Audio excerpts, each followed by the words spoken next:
everybody. Today's date is May 6, 2021. This budget hearing is called to order. Ms. Hayes, will you please take roll? Councilwoman Swearingen. Councilwoman Swearingen. Councilwoman Easter Thomas. Present. Councilwoman Robinson. Present. Councilwoman Logan. Present. Councilwoman Johnson. Present. Councilman Ford. Present. Councilman Jones. Here. Councilman Warren. Present. And Chair Morgan. All right. Thank you all. Thank you very much. So we had a bit of a change on the agenda, and our budget agenda throughout May is always kind of written in pencil, and we're adjusting as need be for time. And so I wanted to take a little bit more time to add on to the discussion that we had Tuesday morning in Budget Committee about grants and any ideas that council members might have to make the process quicker, more efficient, more fair, whatever it might be within the scope of the resolution that we've already passed.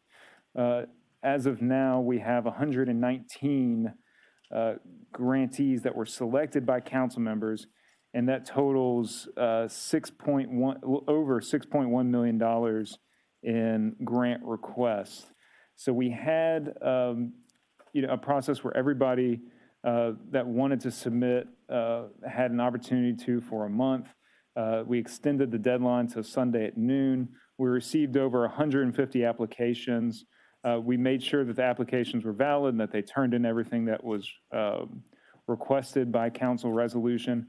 And then between Sunday and Tuesday morning, council members selected from that list of over 150 grant requests, ones that they were particularly interested in hearing present in order to receive grant funding.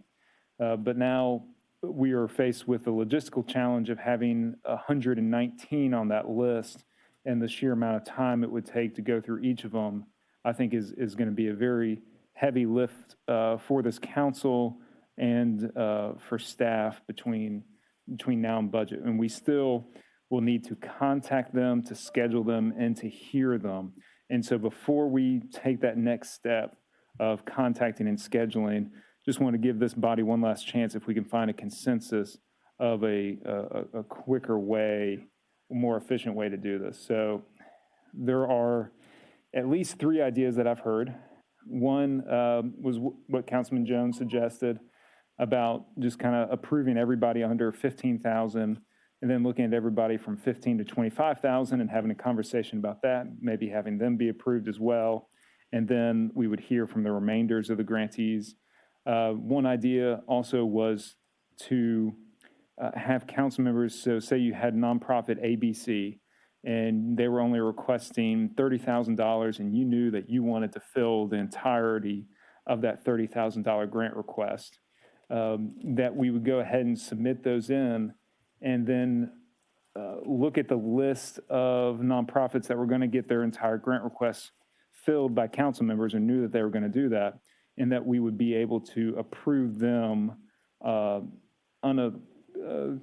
almost on a consent agenda without objection and remove them from the hearing list to save us some time.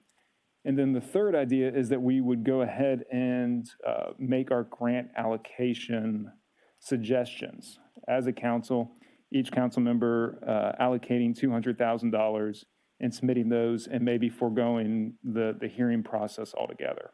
So I want to open this up now to council members about their thoughts, if there are other ideas out there, or if they would just want to go ahead and hear all 119. Thank you. Any comments from my colleagues? Yeah, Mr. Chairman. Okay, we'll start with Mr. Jones and then Councilman Warren.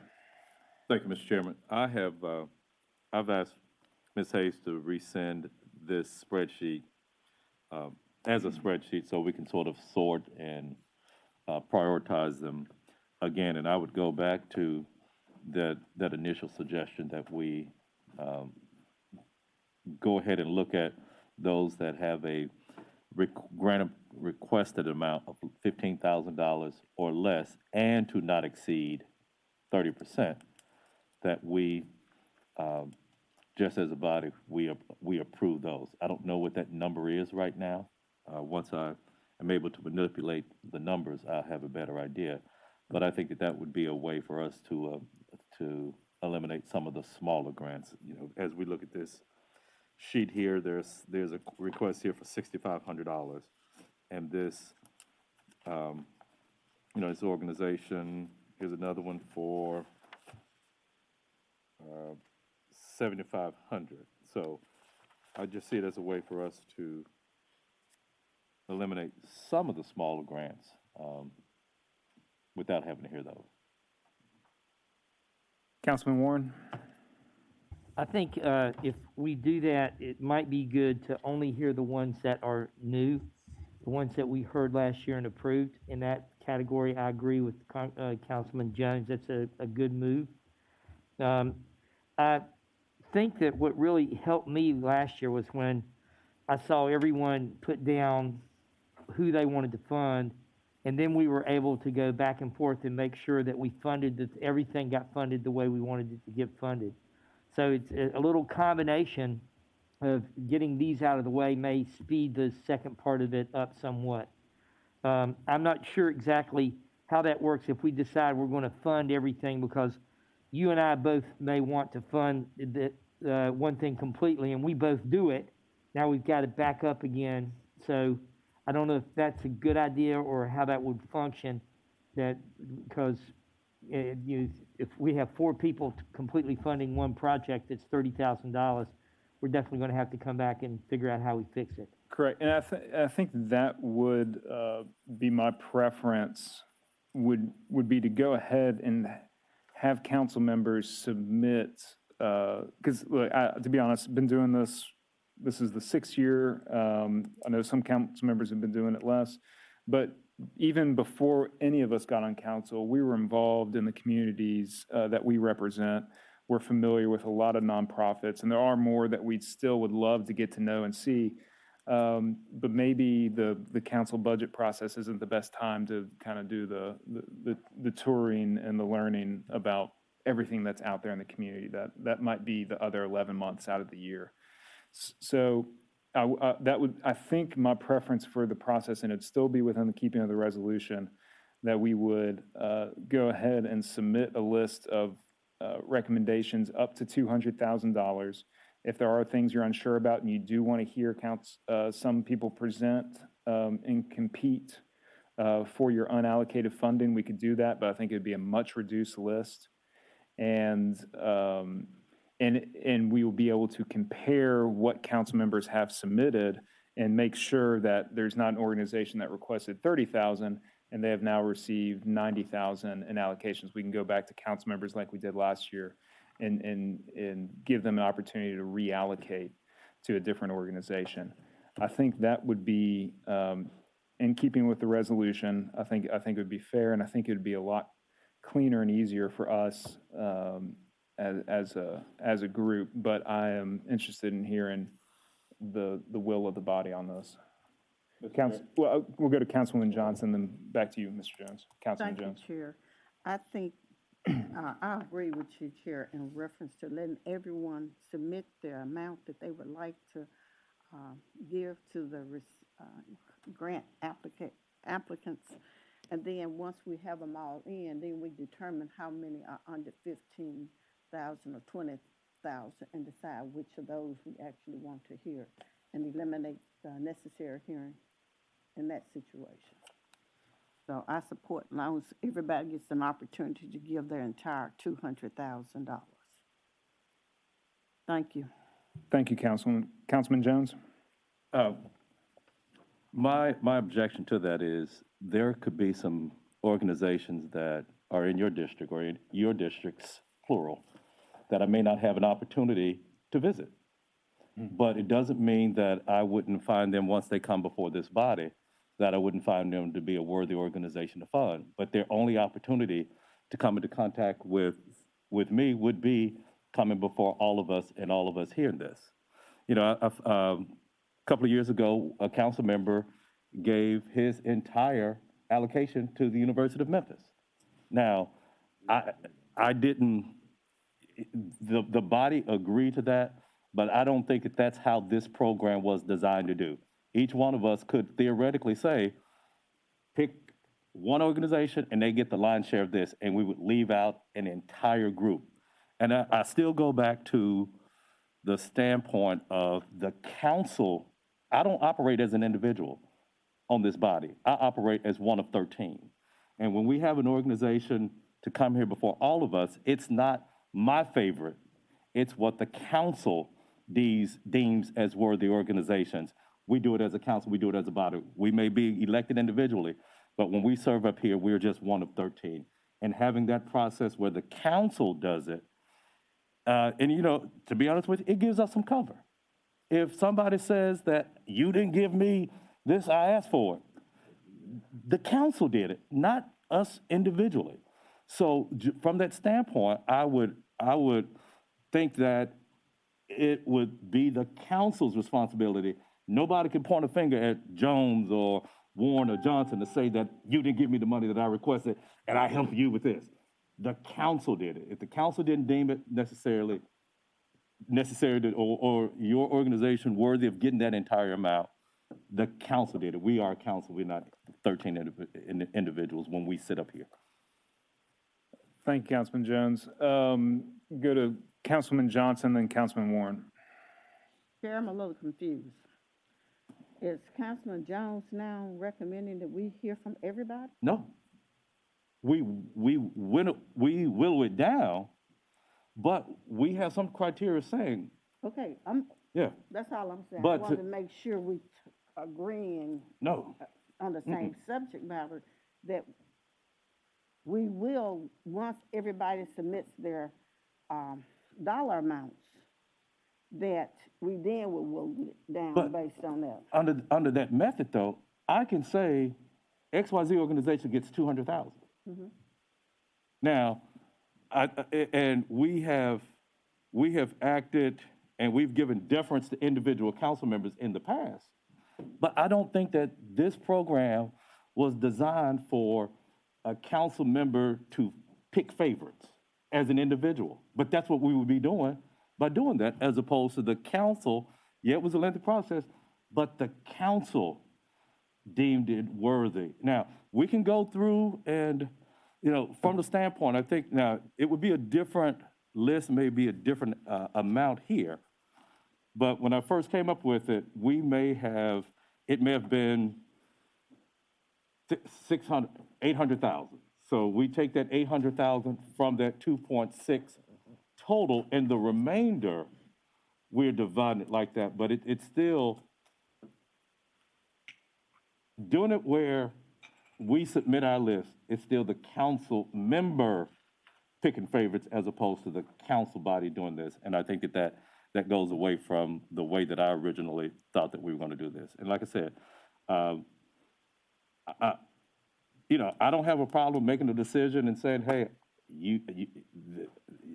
I did not make that grant here, but just from the standpoint of our acting as a council, as a body, as opposed to individuals, that's just my opinion on things, my thoughts on things. Okay, Councilman Warren, then back to Councilman Johnson. Yes, the thing I liked about Councilman Jones' original proposal is it seemed to me we got a fair amount of money to a lot of groups, and it eliminated a lot that we had to interview because many of them were the same from last year. I like that component of it. My question was, how much money, after we did that, everything under 15,000, would each council member have to then assign to the things they want? That's a bit of data. Do we have that? No, that's what I'm gonna work on now. Okay, because I think that would make a decision easier for me. If, you know, I've got 20,000 to do it with after it's over, that's one thing. If I've got 175,000 to do it after it's over with, that's a totally different situation. Based upon the original, I think it was about 139, 136. It's That about, was so, Right. so the 15,000, so the thing that, again, I like is we get a large number of groups getting money. that will help them.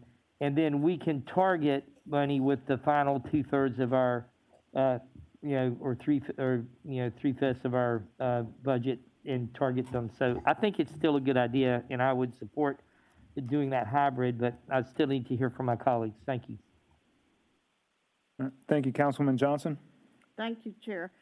Okay, if we go through that particular process that Jones is recommending, then the second group are the ones we show in favor to.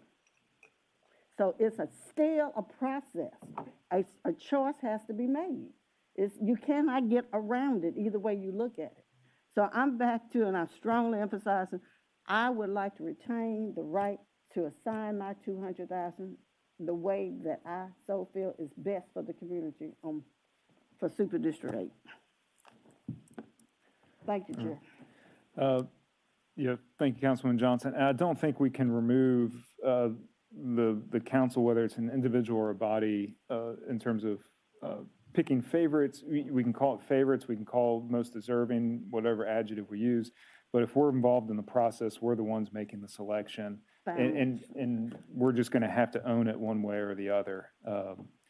And in anything, even when we do the kind of the slate, so to speak, where each council member will allocate 200,000, it still has to go through this body for approval at least on 2 occasions, once in committee and then when we pass the full budget. So there's nothing done that removes authority from the majority of the council to make the selection. We have shown deference in the past, but I think if there were something that were truly egregious or not right or improper, that we would continue to have discussions about that here at the council. So, and so far, I think a lot of council members have been respectful of that. So, any other comments or questions on Councilman Johnson? Would it be a recommendation to say that, would it be improper to say one agency could not receive more than X number of dollars? Could we make a recommendation of that amount? To ensure, the concern that all the funds may go to one agency? It's up to the will of the body, but I believe that would still be in keeping with the resolution. If somebody wanted to make a motion capping the amount that one organization could receive, we'd say not greater than 100,000, not greater than 75 from one individual council member, so that you wouldn't have an issue with one council member granting one organization 200,000. You'd have it to at least have multiple council members being on board with that and how they distribute their allocation. So I would be amenable to that, colleagues. I move that we limit individual contributions to organizations at $50,000 per member. I would second that motion. Any objection to that or discussion? Councilman Jones? Yeah, mine is just an objection. Okay. Just wanted to register. Okay. Okay, so you would object to a council member allocating, not, okay. Councilman Smiley? I just want to understand, one, why Councilman Jones' objection, and then 2, why limit it? I just want to hear the rationale for each. Thank you, Mr. Chair. Councilman Warren? Yes, the reason was, at one point, Councilman Jones was saying, one council member gave $200,000 completely to the University of Memphis. Oh, yeah. Okay, so what we were trying to do is, if we want an organization to get $200,000, it's going to take 4 of us to give them $50,000 to get $200,000. Okay. So that was the reason for limiting it, so that way, one person can't get all their money for one. I'd like to hear why Councilman Jones that idea too. Thank you. I think that it's an arbitrary figure. Now, do I think that one organization should get the 200,000? No, but should it be as low? I'm objecting because I don't know what that number is. It was just a guess on my part. Yeah. Okay, thank you very much. Let's go ahead and just for the record, we'll do a roll call vote on that motion. So the motion is that no organization or no council member will allocate greater than $50,000 to one organization. If an organization is going to receive funding greater than that, it must be an allocation that is split among several council members. Ms. Hayes, will you please call roll? Or call the vote? Councilwoman Logan, Aye.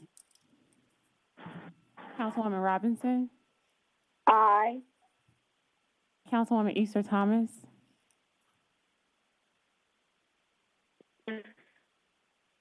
I'm sorry, Councilwoman Easter Thomas, we couldn't hear you.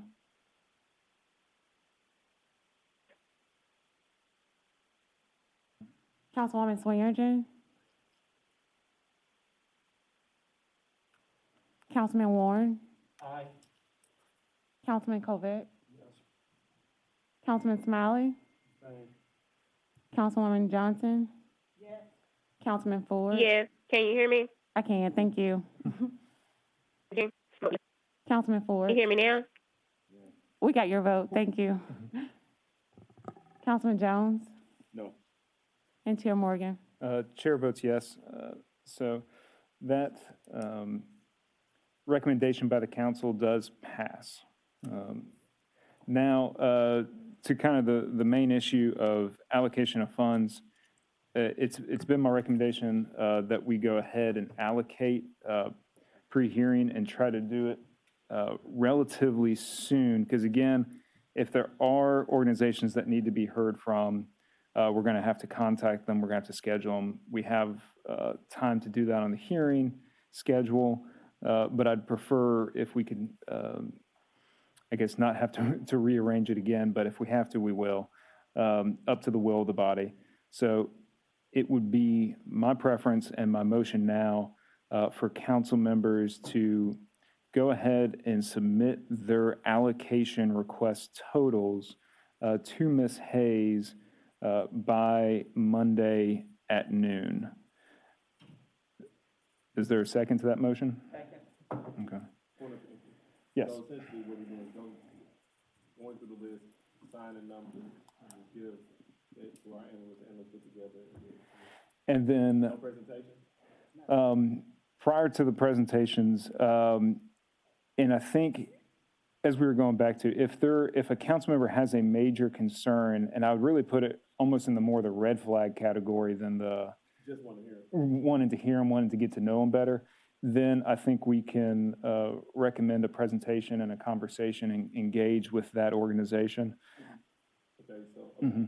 And then also, we'll have to look at the list of submissions and make sure that, again, nonprofit ABC, they only requested $30,000, but the combination of all council members' grants was going to be, north of 50. So we may want to talk to council members about reallocating some of that fund and not over grant. Would you, I'm not sure if this is a place where I can make a friendly amendment to be friendly, for all first-time grantees to, so if we awarding organizations funds for the very first time, because most of these organizations you've heard from, awarding organizations funds for the first time, you hear them, whether it's a red flag or not. Because I mean, That is a friendly amendment. I would accept that, yes. So if someone is being allocated funding for the first time, I agree. That's a friendly amendment, and we should be able to hear and engage with them. Any objection from the seconder on that? Okay. Okay. Any comments or discussions about that, or the deadline of Monday on noon, if that's too soon for council members? Councilman Warren? I think, can we have those people heard from at the discretion of the chairman?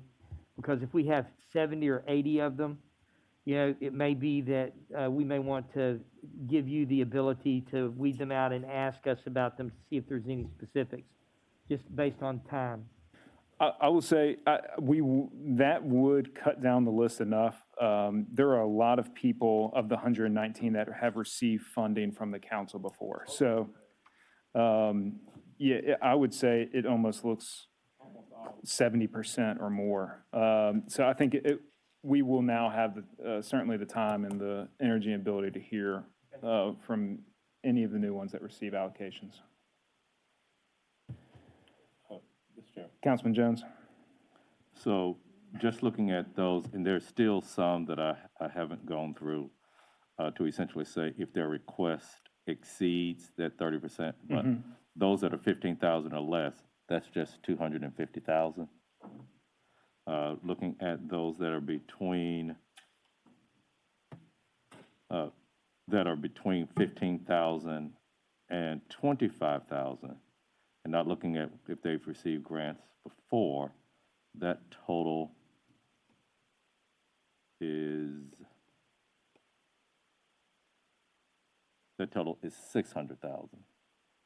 Well, 598. So if we took that 6 plus 250, so 850 would be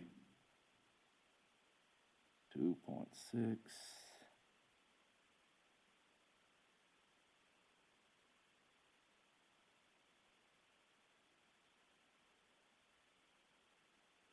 We'd have 1.75 remaining. Yep, divided by, you said 1.75? 1.75, and then if you're going to divide that by 13, so it would be 132,000 and change per council member. And so it could be a little bit less because, like I said, I hadn't gone through and looked at those where that exceeds 30%, and we wouldn't grant all of that. So just want to Okay. offer that for consumption. Okay. And Councilman Johnson spoke to it earlier. Councilman Smiley, would you like to speak to that? No, not that, just have another point of view. Okay. I think I would still, my position is, I hear you and I appreciate the recommendation, what you're trying to do with it in terms of spreading out some of the allocations. But I think my preference is still with what Councilman Johnson expressed earlier, that each council member be able to allocate 200,000 to the nonprofits. Councilman Smiley? So, hang on. What I'm trying to figure out, let's say we have Organization A. Organization A's annual budget is 50,000. Their grant request is 50,000. Although their request exceeds the 30% mark, would it automatically go down to whatever the 30% mark is? Say I want to award Organization A $5,000. Their request exceeds the 30% threshold. Are they automatically disqualified, or do we limit it to that 30% threshold? I think rather than automatically disqualify them, we'd give them some grace and just adjust it down for them. Cool. All right, I'm cool with that. Okay. Okay. Why don't we take a voice vote on the motion to submit grant allocations up to $200,000 per council member. No one grant allocation should exceed $50,000, and to submit that to staff and to Ms. Hayes by noon on Monday. Ms. Hayes, will you please call roll on that vote? Councilwoman Easter Thomas, Yes. Councilwoman Swearingen, What? Councilwoman Robinson, Aye. Councilwoman Logan, Aye. Councilman Covette, Councilman Smiley, I'm cool. Yeah, Councilwoman Johnson, Councilman Ford, Councilman Jones, No. Councilman Warren, and Chair Morgan.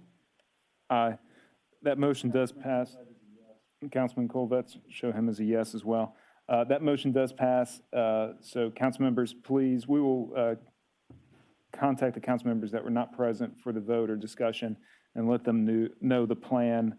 And we will be, just please be in touch with your staff. And if you have any questions about the grantees in terms of information, also we'll try to make sure that we get that info to you as quickly and as timely as possible. And thank you all for y'all's patience and our ability to continue to work on this to find a consensus. That being said, we are now going to go to our regular budget agenda, which is a CIP, not CIP, is we're moving into operating budget, and we have an overview, and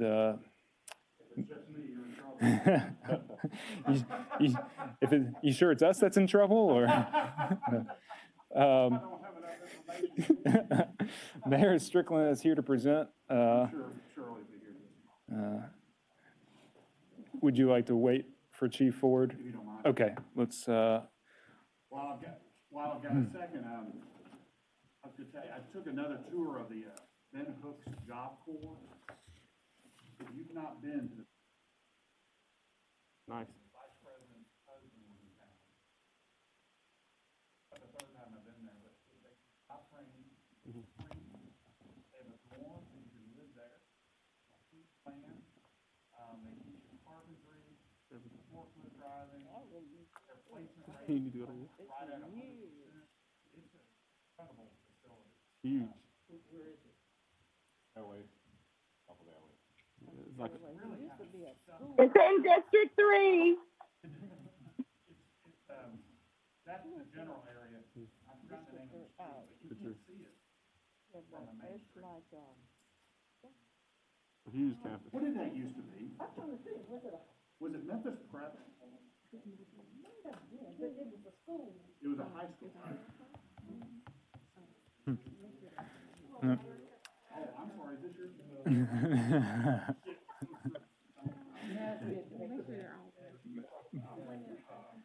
I'll pay for that. they're all your chairs, Mr. Mayor. So we've had one request from people that are participating and listening online, is if council members and presenters can try to speak into their microphones a little bit more directly. That would be helpful to those listening from another location. That being said, our agenda today is we're going to have a operating budget overview. We are going to hear from the city attorneys, also the executive and general services operating. Without further ado, Mayor Strickland, Thank you. the floor is yours. Thank you, Mr. Chair. I'll lead off and Shirley will have all the details. Of course, everything we present to you is subject to your approval, so I don't want to skip over that. But I will say that I do believe that we've got good news for you. As you know, our operating budget year after year doesn't grow by very much. You know, it's our opinion that we could only squeeze out a 2% raise for commission, police, and fire.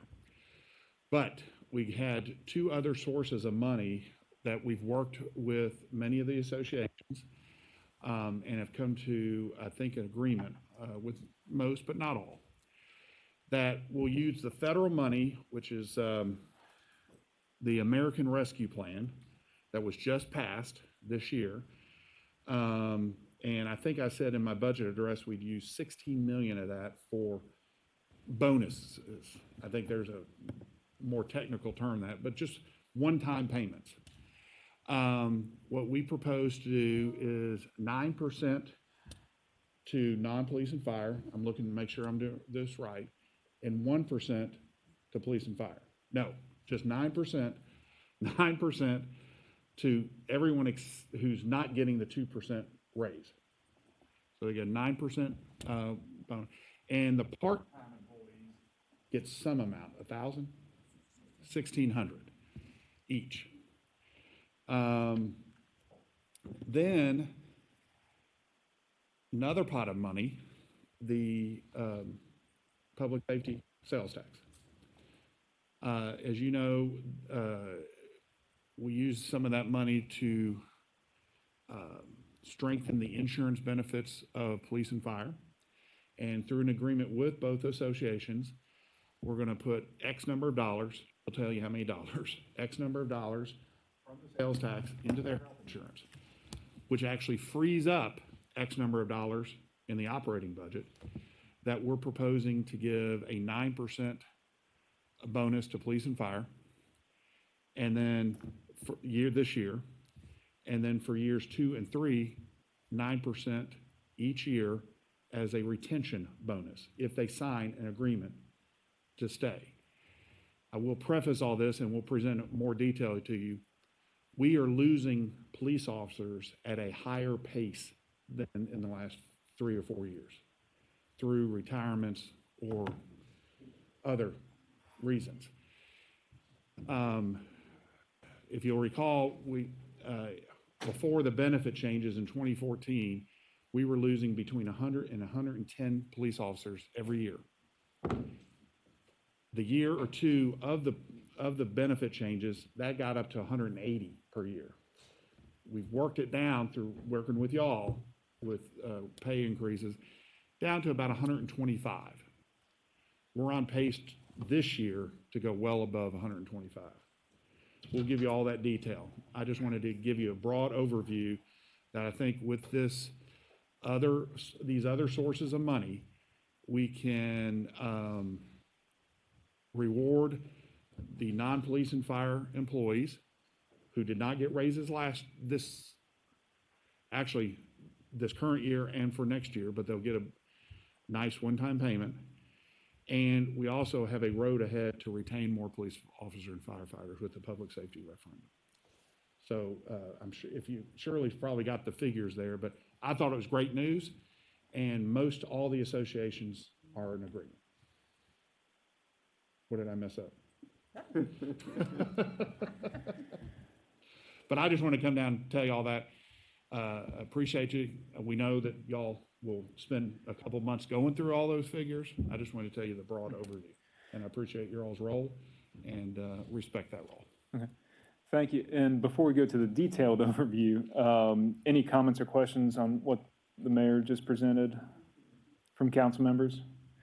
One question I have of clarification on these bonuses. It's not all employees. At some point, I guess it stops for the directors or deputy directors or some of the appointed positions. Where's the cutoff? So actually what we have done is created a cap on Okay. the amount. And what we looked at was an average that would, for the employees, that would average out an approximate 9%. So but it caps out so that the lower salary employees, will get 5,000, and the high paid employee at 50 and 60 and 70 and 80 would also get a 5,000. So it does cap out. So it's not 9%, it's just 5,000 for everyone. Well, we use 9% as the average to kind of calculate what that cap could be. Okay, but Director Davis wasn't going to come in and get a $20,000 retention bonus in her first month on the job. Okay. No.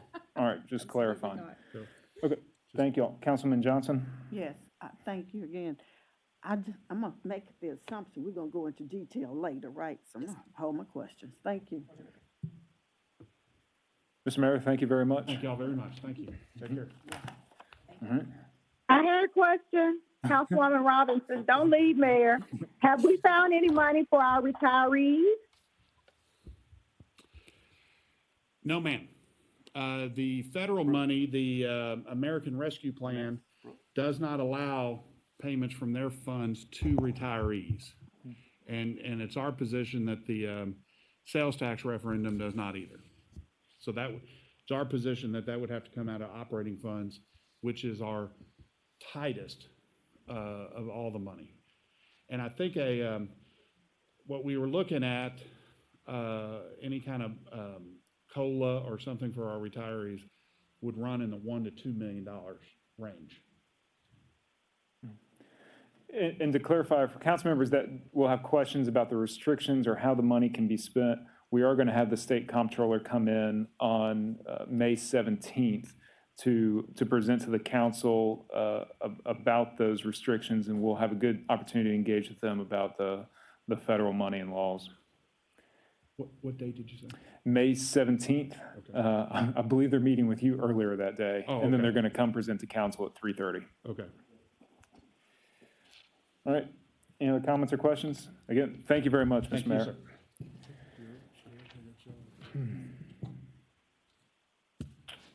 All right, Chief Ford and Chief McGowan, the floor is yours for presentation, and feel free to introduce yourself since it's a new day and maybe a new audience listening online.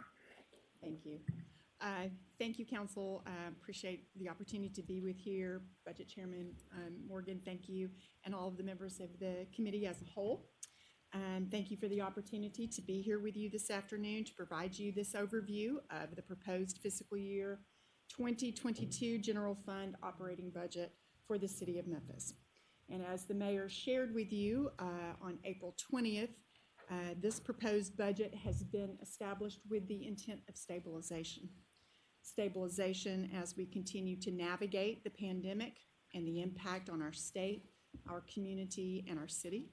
And stabilization as we continue to create the equilibrium of our new environment and the continued and increased demand on government services.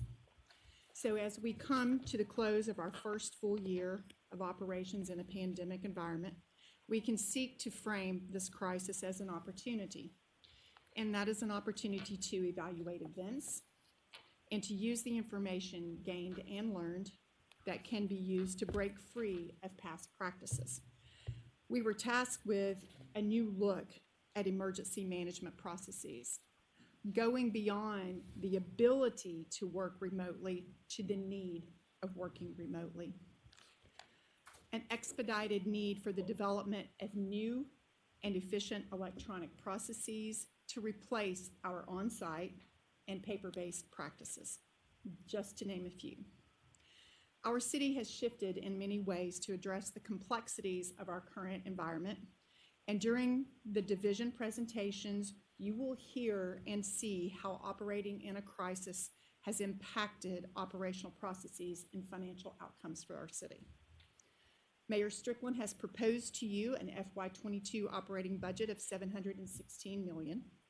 This budget is limited in growth from the FY21 adopted budget, but strives to balance the ever-increasing demands on operational services, as well as acknowledge the hard work of the city employees, while working within the parameters of adjusted operational revenues and careful and deliberate use of one-time funding sources. The development of the budget presented to you on April 20th came after serious deliberations, financial analysis, and comprehensive strategic planning and alignment to ensure the maximum use of funds for the maximum benefit to the city, our citizens, and our community. Next slide, please. This budget, like all others, was a collaboration of the mayor, the chief operating officer, Doug McGowan, and his team, senior leadership, and the finance division. This year, Comptroller Dewana Morris took the lead with the Budget Service Center team in the challenging and time-consuming process of putting this proposed budget into action and onto paper. I would like to thank her for stepping in as the interim budget manager in addition to her other duties and responsibilities. And Dewana, if you would please introduce yourself.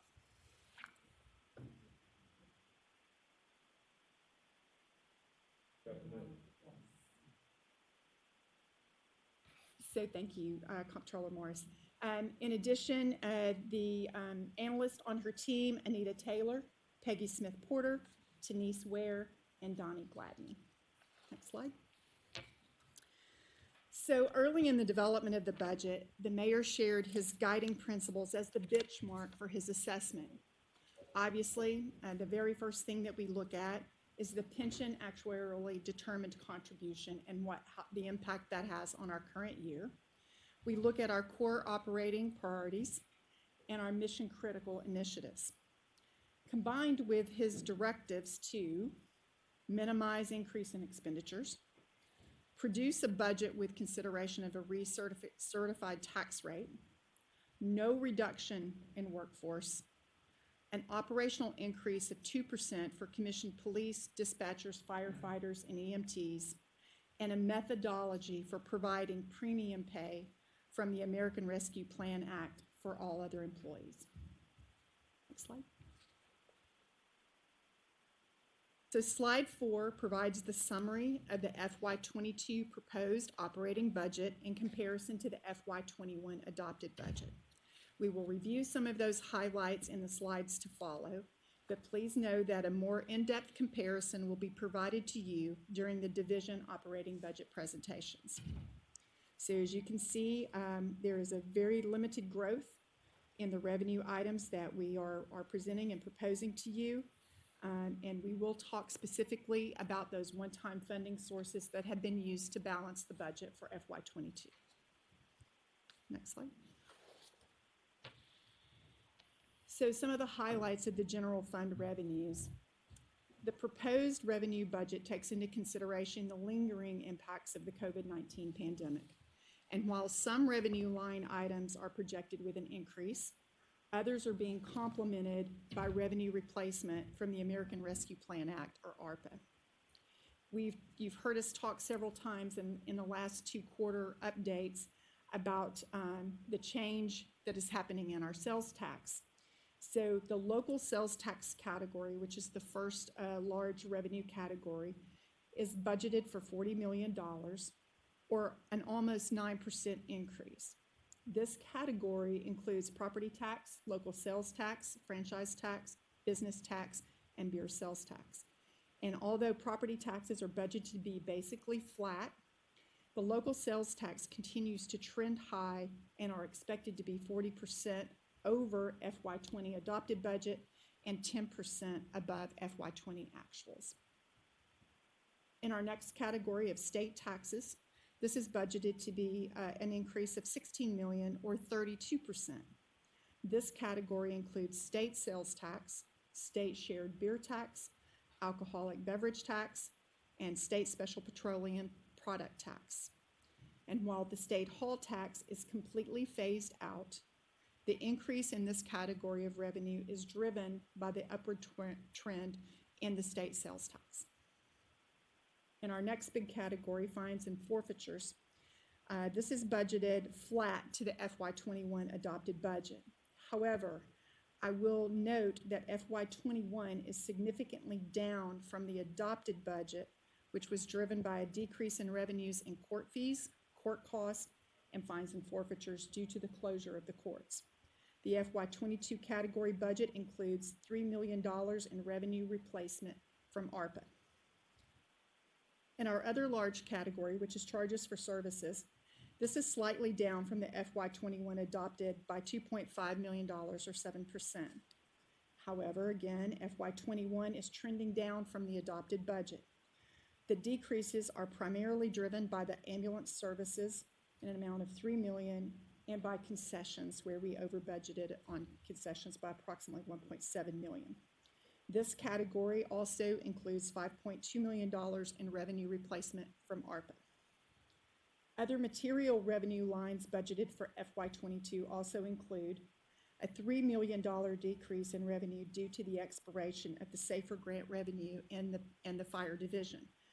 For those of you who are new to council, our fire division actively seeks out this grant every year. It is not guaranteed, and it is a progressive grant over 3 years, and the percentage reimbursement reduces each year. We are now in the first phase of a reduction of revenues from that grant, and Director Sweat will provide additional information when she presents her divisional budget. We also have budgeted $12 million in sales tax referendum transfer to offset the healthcare premiums for MPD and MFD. In a minute, I'll talk about the impacts that the mayor has shared with us this afternoon, which will create a budget neutral change, but I will address those separately. Also in this budget, there is $18.2 million in revenue replacement from ARPA, and that includes the amounts that I just noted above. And we have $10 million from a state grant as revenues. Next page. The expenditures are not quite as exciting as the revenues, but we do have one particular item that is always of interest to council and to our employees and to our citizens, and that is proposed raises for police and fire in the amount of 2%, which approximates $6.8 million. There is also in your expenditures, when you see line by line comparisons, the restoration of part-time salaries. If you recall, during the pandemic, the Memphis Police Department, part-time people who were the cross guards, schools were closed, so we had no need for cross guards. So that budget was amended last year, if you recall. And also the parks, as the parks were closed, many of the part-time positions were not available, and that budget was adjusted to balance as well. So those have been restored. We also have a $3.7 million increase in miscellaneous professional services. This is various across the divisions, but specifically a big piece of that is $1.8 million that was approved in Q1 of FY21 for the engineering division. We also have the addition of $2 million in the execution of the GVIP program, which you all are all very familiar with and we'll, can talk about, but that is included in this proposed budget. And then there is also a $1 million increase in the outside phone communications that we just got presented to you and was approved in Q3 of this fiscal year. The biggest item reduction, obviously, is the reduction in ADC of $8.5 million, and as the mayor noted in his speech, this was the driver that allowed the percentage increase for the police and the addition of the GVIP program. Next slide. So we have very few structural changes, and I want to make sure, I know it's been a long time since we talked about the difference between a structural change and an increased service level change. A structural realignment is simply a change to a division that transfers a program or a person, or a complement as we call them, to another division as compared to year over year. Those are always budget neutral. It is just a realignment. This year we only had one structural realignment, and that was the transfer of 2 positions from the finance division to the engineering division. Those employees were the 2 employees that are remaining related to the prevailing wage compliance that we have, and those are better aligned with the engineering department where, the engineering division where those are housed. Next slide. Whereas an increased service level is actually a proposal that adds a program or a person to a division as compared year over year. For this year, we have several increased service levels that are being proposed to you as part of the FY22 budget. For information technology, we have a complement of 5, and the impact is $446,220. For parks, we are asking for an additional complement of 6 in the amount of $399,979. Engineering, a complement of 3 in the amount of $315,180. And the MPD multi-gang unit, we are requesting an analyst for that service center, 1 analyst at a cost of $75,600. And finance, in the historic preservation, we are adding 1 person there in the amount of $68,166. And in executive, we are proposing a complement increase of 1 for CLERB in the amount of $56,488 for a total of approximately $1.4 million in service level increases requested for this year. Also, in addition to those personnel or complement changes, we are proposing an additional program, the Group Violence Intervention Program, at a cost of approximately $2 million. Next slide. On slide 9, you see the fiscal year 2022 division expenditures by percentage allocation. There are probably no surprises there. As you see, typically our top percentage of our budget request is related to our police division, which approximates 39%, our fire division, which approximates 26.4%, and then the rest, as you can see there, to allocate out. The total expenditures requested of $715,527,000 rounding. Next slide, please. So I'm going to put a little bit of context around the impact that the ADC, or the actuarially determined contribution, can have on the operating budget. This is just a visual depiction of the ADC requirement compared to the actual contributions since 2012. So the actual contributions are those little bitty red marks in the early years, and you can see them evening out as we met the progressive funding requirement by the state to be 100% funded to our ADC each and every year. That requirement was required to be met in 2020, and as you can see in 2021 and 2022, those columns are now aligned, as opposed to in 2012, for example, when our ADC was $89 million and the city was only contributing $20 million.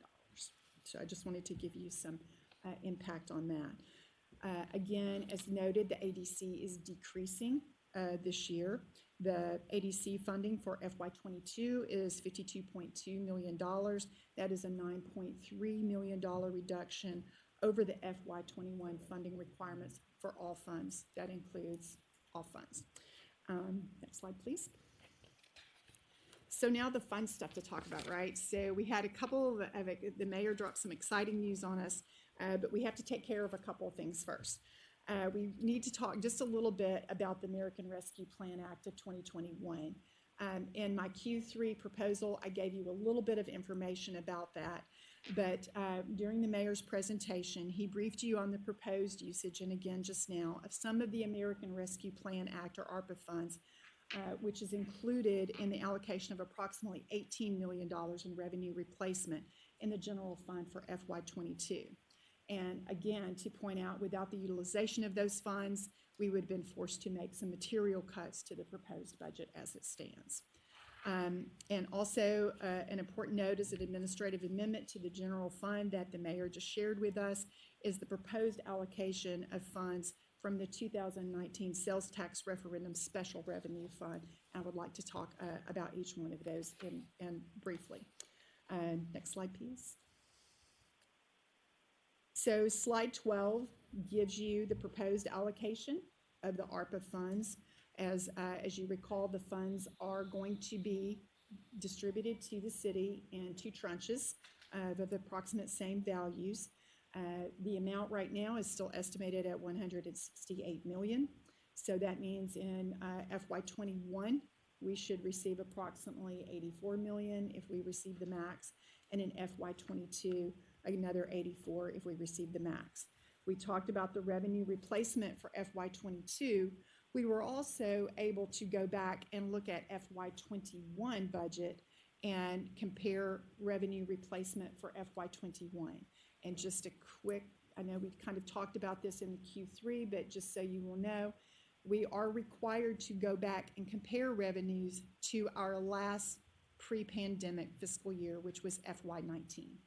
So in comparison to FY19 revenues to FY21 revenues, as we are projecting them right now, we do see the possibility of a potential revenue replacement to FY21 of $26 million, rounding. FY22, again, we are using the $18 million to balance the budget this year. And looking out into the future years, because this money has a longer term use, it can be used up through December of 2024. We are asking for a $10 million to be held in reserve for FY23 till we see how we are coming out of this and where we land in FY22. However, in FY21, as we shared with you earlier, we do have a hotel motel replacement of revenue for FY21 of approximately $9 million. The downtown TDZ revenue replacement of $4.5 million, rounding. And I would like to note, as you see the TDZ amount out for FY22, just to remind you that the TDZ revenues are collected from July to June, and then they are calculated in August and remitted to us in September. So we are anticipating a larger gap to happen in FY22 in the TDZ revenue because we will be in, all of those months will be in pandemic. We also have small amounts allocated to the AutoZone revenue replacement. This is the revenue that is received into the debt service fund, and we have seen some shortages there as well, and we are projecting to see those smaller in FY22 because, as you know, baseball games started this week, so we're very excited about that. There was no state street aid revenue replacement. I'm sorry, I probably should have taken those lines out. We also looked at our other city-owned and managed assets for potential revenue replacement of approximately $8 million in FY21 and 3.9 in FY22. And then, as the mayor indicated, we wanted a reserve for the employee pay premium premium pay program that he kind of talked to you about just now. And that, when we looked at those amounts, we knew that the mayor would not be able to give raises to everyone in this year. And we had an opportunity due to our reduction in our ADC to provide a permanent increase to our police and fire, but we simply did not have the revenues to do that across the board. So our kind of trade-off there was the methodology to try to also reward all the other employees who were not able to participate this year in an increase, so that there was a premium pay to them. And a premium pay is very clearly defined in the ARPA guidelines as to how much and where, and there is a maximum amount that it can be applied to each employee. And I think we talked about that earlier, but that is the intent of the program, is to try to even that out so that there was an equal balance for premium pay for the other employees. Page. So here's where the fun part comes in. So as all of you know, recruiting and retaining quality police officers and firefighters is critical to our ability to provide for effective public safety. We've had some success in recruiting, but because of the current environment and keen competition, we have not been able to recruit and retain at the pace we need. I'm pleased to report that Mayor Strickland, the MPD and MFD leadership, our executive team leadership, and the leadership of MPA and IAFF have been working incredibly hard to develop and find a way to fund a plan to recruit and retain police officers and firefighters. And that is what we have here before you. We have developed that plan, and subject to your approval of the budget this year, and with an amendment to the FY21 budget, we will immediately put this plan into motion. So at its core is a 9% basic salary for all sworn police and fire personnel to be paid out this summer and in the fall. Typically, we try to do those in June and December. And following with an agreement to stay on the job through FY24, the opportunity for another approximate 9% payout in each of the next 2 years. Together with a moderate pay raise that is proposed to you in this budget, we believe that this will make us much more competitive for recruiting talent and will be a significant influence on retaining valuable talent. Importantly, this budget is neutral to the general fund. What you would see into the general fund is an increase in the transfers in for police and fire divisions and an offsetting retention bonus, which would be a discretionary bonus in those respective divisions as well. So it's budget neutral to the general fund, but it does increase both the revenues and expenditures. So what we have, I guess I jumped ahead, didn't I? That's right, you're fine. So this kind of depicts the preliminary allocations we talked about in the ARPA fund, and then this 5-year plan summary. So what we did is sat down with this teams that we just talked to you about, and talked about how we could fund this program and how we could make the best use of those revenue, the revenues in this special revenue fund over the next couple of years. So from FY20 to FY24, this fund is expected to generate approximately $275.6 million. Now this plan that we are proposing to you will fully fund the annual pension, health care, and OPEB costs for police and fire at approximately $49.4 million. So if you recall, when the referendum was set out, that we had to restore the benefits to these employees, so this plan will allow us to do that. But also, this plan will allow us by the end of FY24 to deliver pension, health care, and OPEB reserves at approximately $54 million. And as you recall, we were encouraged, I will say, by our state comptroller's office and our treasurer to set aside reserves for this particular purpose. This plan will allow us to do this. The exciting part of this plan also supports the benefit for active police and fire in the aggregate amount of $119.2 million. Of that 119.2 is direct healthcare benefit offsets that come in through our general fund in the amount of $57 million over this plan. This also enables a general fund retention bonus plan to be paid out over those 3 years in an amount of approximately $62.2 million for our police and fire. This plan also allocates funds for street maintenance and pre-K programming in the aggregate amount of $53 million. $30 million of that for our street maintenance and improvements, and $23 million of that for our pre-K programming. Next slide.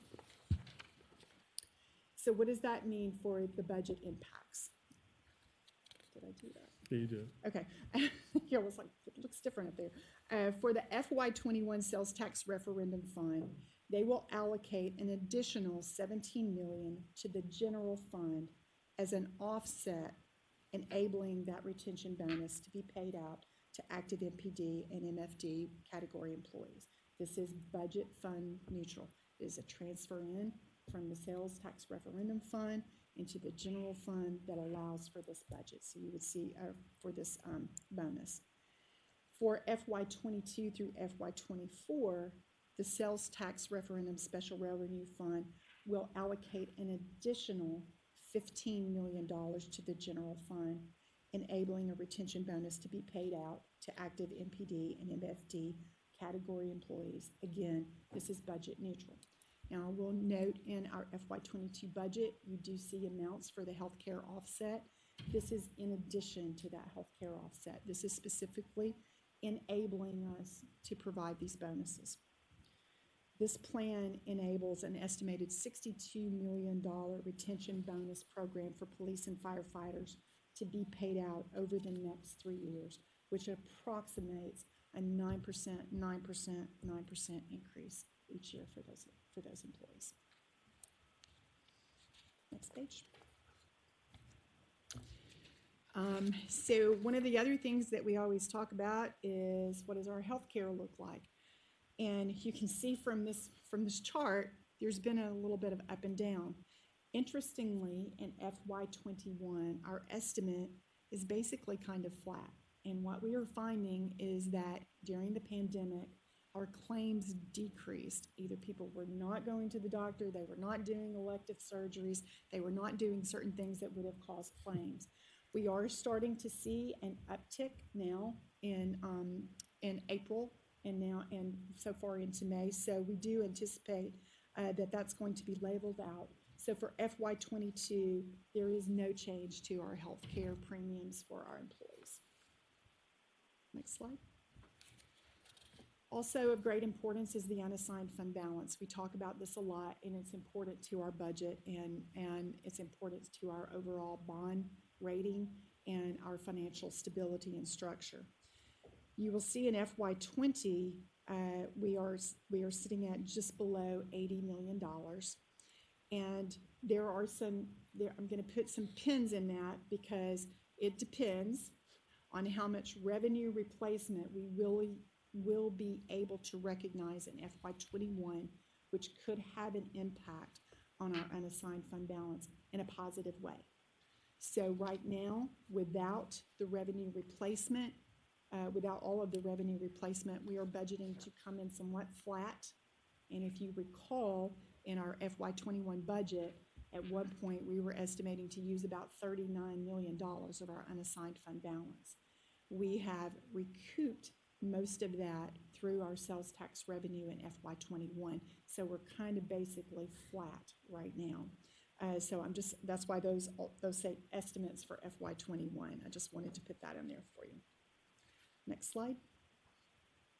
I want to talk a little bit about the documents you have in your big fat book, because I know it's hard to carry around, but it's important.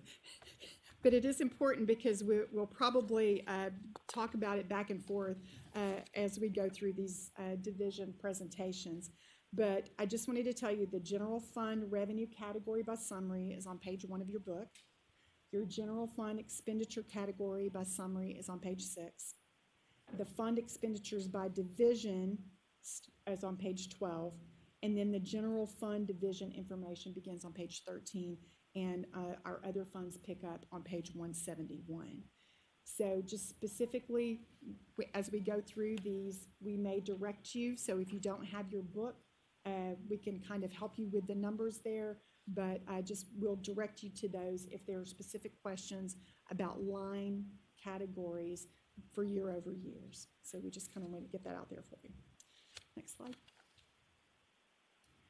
When you hear the finance division, I think I'm scheduled for next week for the finance division. We also represent budgets for the special revenue funds, which will include the sales tax referendum fund. And each of these funds that you will see budgeted for this presentation are required to be budgeted by state law. So you will see a budget for all of those. The debt service fund, you will also see a separate budget for that, as well as our enterprise funds of sewer and stormwater, our internal service funds, which is our fleet maintenance fund. You will hear that today from General Services. Our health insurance fund, as you know, we are fully self-insured, and our unemployment compensation. We'll also provide for you the fiduciary funds of the OPEB and the library retirement fund. Next slide. So in closing, I would just like to add, that I thank Mayor Strickland and this administration for the leadership and guidance that provided a proposed budget that provides stabilization as we continue to navigate through our uncertain times. But regardless of the environment before us, it is our obligation to provide guidance by the way of budgetary ordinance to establish a path to go forward.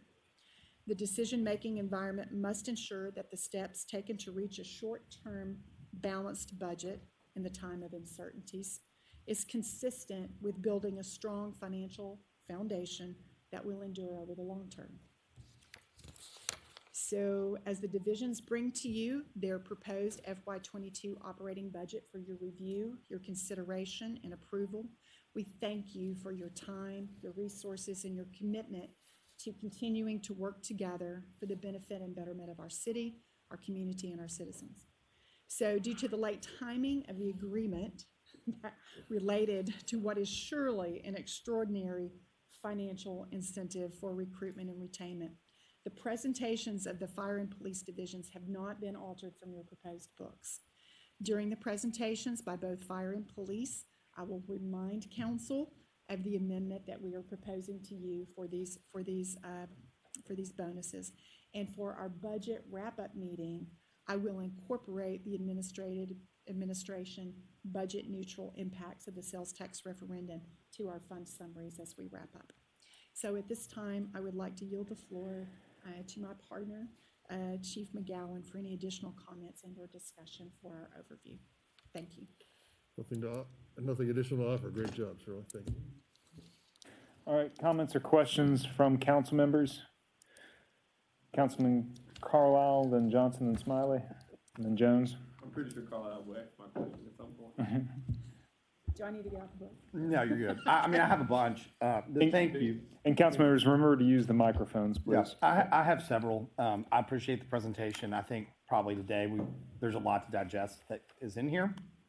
So I won't sit here and be like, oh, I'm a financial whiz. I've got all this in my noggin. I've digested it all. I'm ready to go. There's just way too much. What I do have a quick question on is turning to your operating reserve, which I want to be as fiscally prudent as possible. What I'm trying to figure out is, I think 2 council meetings ago, we sat in a meeting and you gave your Q3 wrap up, and I kept kind of asking, like, where are we? Because I can't follow the trends, like, quarter by quarter. We approved revenues of $708.6 million for FY21. We now have a replacement reserve number of, I don't know, 34 million? Is that what it is? 18 and 6? It's on the slide. By the way, I can't say that I'm surprised that our hotel motel tax is down, right? I mean, not a lot of traveling going on. Okay, so here we are. FY21, 26.5 million, basically. Where did we miss? Oh, Which page are you on the presentation? Page 12 of the slide. Page 12 of the slide. So we're gonna, unless I'm, and again, I guess maybe the better question is can we get a better dive at a different time into, when we talk about revenue replacement, where that revenue replacement is occurring? And is that a direct correlation? So are we off the mark from $708.7 million by 26.5 million bucks? the answer is yes. Okay, this is my frustration when we do our quarterly wrap-ups. I don't know throughout the year where we are trending because I don't work in city government day in and day out. And that's what I was trying to get a handle on throughout the year of, this is typically what we would earn in this quarter. This is what we projected. Here's our quarter wrap-up. We are in a variance of X. And this is like a personal frustration of mine. I'm not trying to take a tone because I understand how difficult your job is. But for me, we could have been trending right along. I would have never have known, right? So let me address one thing of that. The revenue replacement is different than our FY21 operational results. So let me take you back. Revenue replacement under ARPA is revenue that has been directly impacted from COVID-19 at your last full pre-pandemic fiscal year, okay? So it's not just what happened in FY21. For revenue replacement, you are required to go back to your fiscal year, FY19, revenues that you determine, and this has been in my determination, that have been directly impacted by COVID-19. So when you look at FY19 revenues, and I'll give you an example. 717.2. I don't know what 717. $717,208,333. Okay. I don't know. Total revenue. The total revenues, 19, yeah. okay. 717,208,326, of which 16.8 million were non-recurring special revenue items, and also included $7.8 million of the state hall income tax that was received in FY19. And as the mayor said in his speech, there are certain items you can't revenue replace on. That would be one. Obviously, the state hall income revenue has nothing to do with the pandemic. That was a phase out of revenue. But I can give you an example. For instance, alcoholic beverage inspection fee, beer sales tax fee in FY19 was $15.2 million. So that's our benchmark. FY21, we adopted a budget of $14 million. That's a difference. If we do not meet that, we can use that money as revenue replacement for that specific line item. Another example, the mixed drinks tax. In FY19, it was $7.7 million in revenue. FY20, we budgeted 6.4. We are projecting at 4.8. We just missed the mark on that particular line item. But that is $1.6 million that we could use as revenue replacement by a revenue line item that was specifically impacted by COVID-19.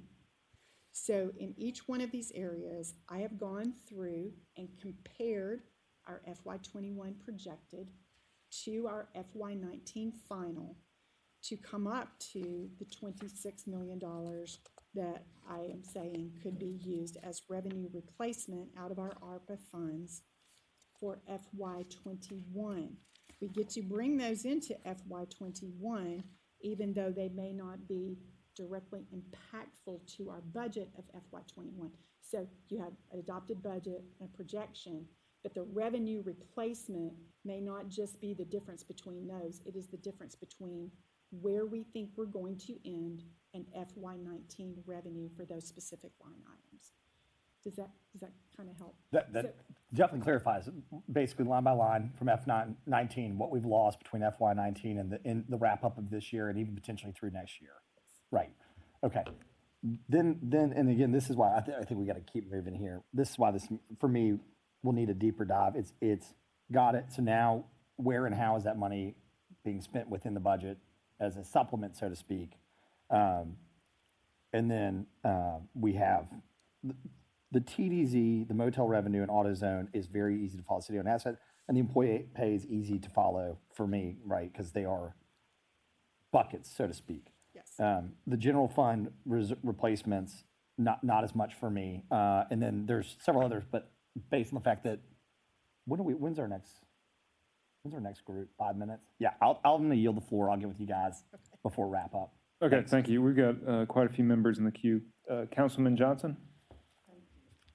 I just want clarity on the fact that I understand that the police and the fire department employees will receive a 9%. Is it a one-time for every 3 years, or is this a 9% increase in salary? Can you clarify that for me to start with? Thank you. It's Doug McGowan, Chief Operating Officer for the city, 347 Stonewall. It will be a 9% payout for starting this June and paid out over 2 payments, June and November. And so that will be a 9% equivalent of salary. And then for next year and the year after, if they agree to stay through essentially July 1st of 2024 and sign an agreement to that effect, they will receive 9% next year, and the year after another 9%. So it'll be paid out again in 2 equal split amounts. It's not a raise, it's not permanent, it's a retention bonus payment that is enabled because of the offsets that are coming. So it's not a permanent raise. And it's also disconnected. It doesn't mean that next year the police officer, MPA, and the fire association won't come and ask for a permanent pay raise. They can consider that next year. It's separate and apart from that. So the other employees, you were not able to find any bonuses for them in any shape or Yes, form? ma'am. Okay, So this year, what Shirley was explaining through the ARP, through the, it's actually a premium pay. And what we're doing is allocating $16 million of the ARPA funds. What we did is we took all non-public safety employees and we said, what is 9% of all of those salaries? And let's add it all up. And then let's divide it across all the employees. And when you do that, you come up with a $5,000, approximately $5,000 one-time payout for all the other employees. What that means is employees who are at the lower end of the pay scale, maybe making $30,000 or $40,000 a year, they actually have a little more benefit. Employees at the top of this pay scale get a little less than 9% benefit, but that's what we could do from the ARP for employees, and that's just for this year. Okay, and this is for all employees? Yes, ma'am. Because I did hear from people from code enforcement, their all settings employees. are very similar to some of the police settings out there, unfortunately. Yes, ma'am. Pass All it- employees, and for part-timers, it's the equivalent of a one-time $1,600 payout. Again, split over 2 pay periods, one that will happen late in June, subject to your approval, and one that would happen in November. Okay, I thank you. Yes, ma'am. All right, thank you, Councilman Smiley.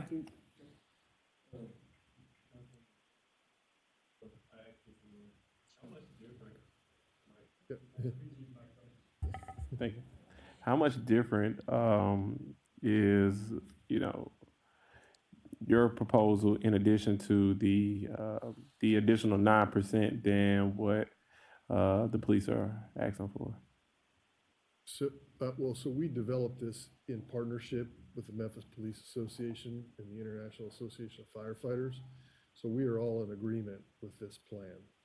I think if you're talking about what the proposal was going into the impasse, we had proposed 2% and they had proposed a 3% raise over each of the next 3 years. So that they're a little bit separate. It's not conditioned upon anything that happens with the pay raise. It's just we've been looking for a way to retain police officers and firefighters, and we all came together and said, we believe this to be the best path to do that. Okay, thank you. To answer my question. All right, thank you. Councilman Jones? Thank you, Mr. Chairman. So I'm going back to the question that was raised by Councilman Carlisle. The Revenue Replacement General Fund 26467. Where does it, we're replacing it, where does it go? You mean like what does it mean where it comes in as federal revenue? Right, so I know it comes in, but how are we using it? Where is it going once we bring it in? How are we? So it will depend. Particularly since we're talking about fiscal year 2021. So for fiscal year 2021, what we are looking at now is if we are able to use all of that as revenue replacement, and I won't know that exact number until we close and get the end of 2021, because then I'll compare the 2021 actuals to our FY19 actuals to determine. So should we see an uptick in revenue, say in our beer sales tax, and that recovers, our court fees start to recover, our court costs start to recover, that will be our standard operating revenue, and I would not be able to replace that exact amount. So it's kind of like, it's a balancing act. If the revenues go up, replacement goes down. Okay. Now, if you would, reconcile that. I'm looking at the budget books, and I know that things may have changed since they were printed. We were 2021 forecast of $800,666,645.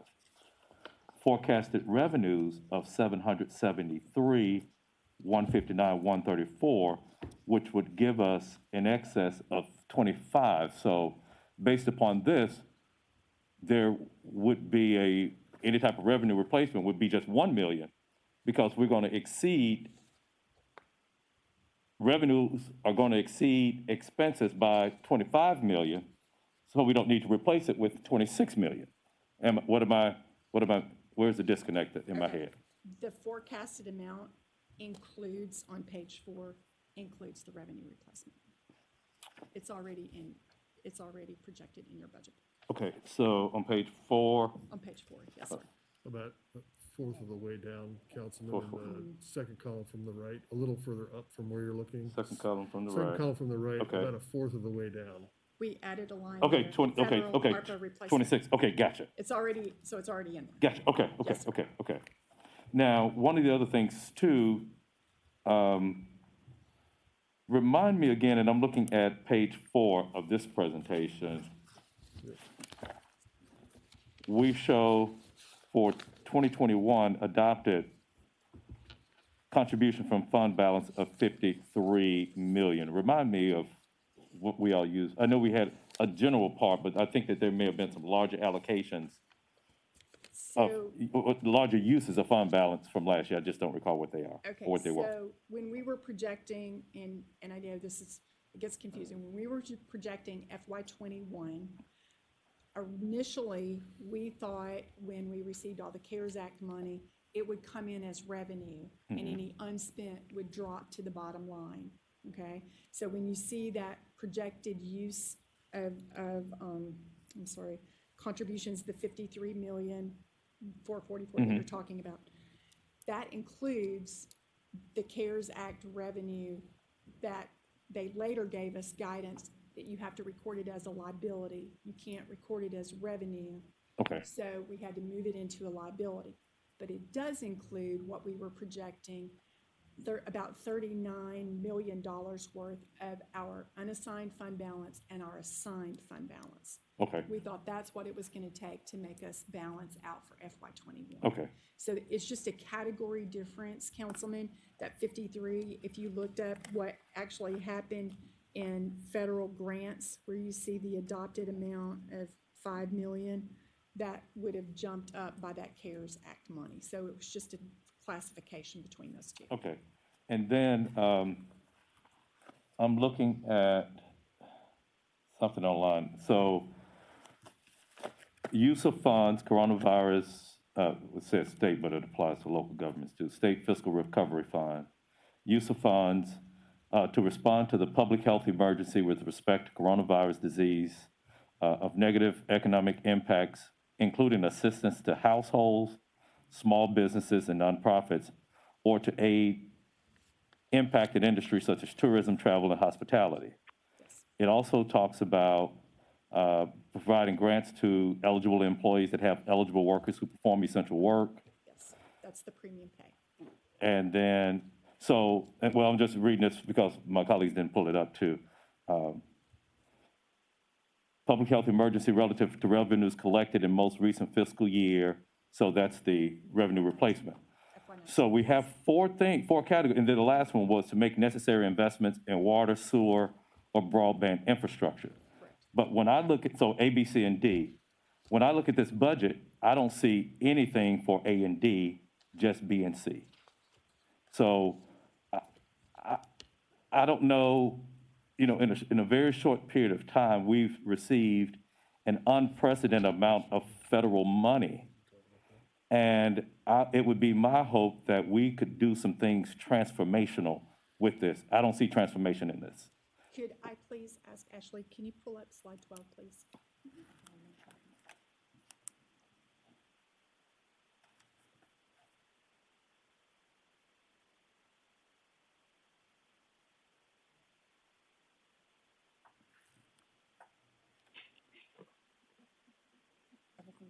That's okay.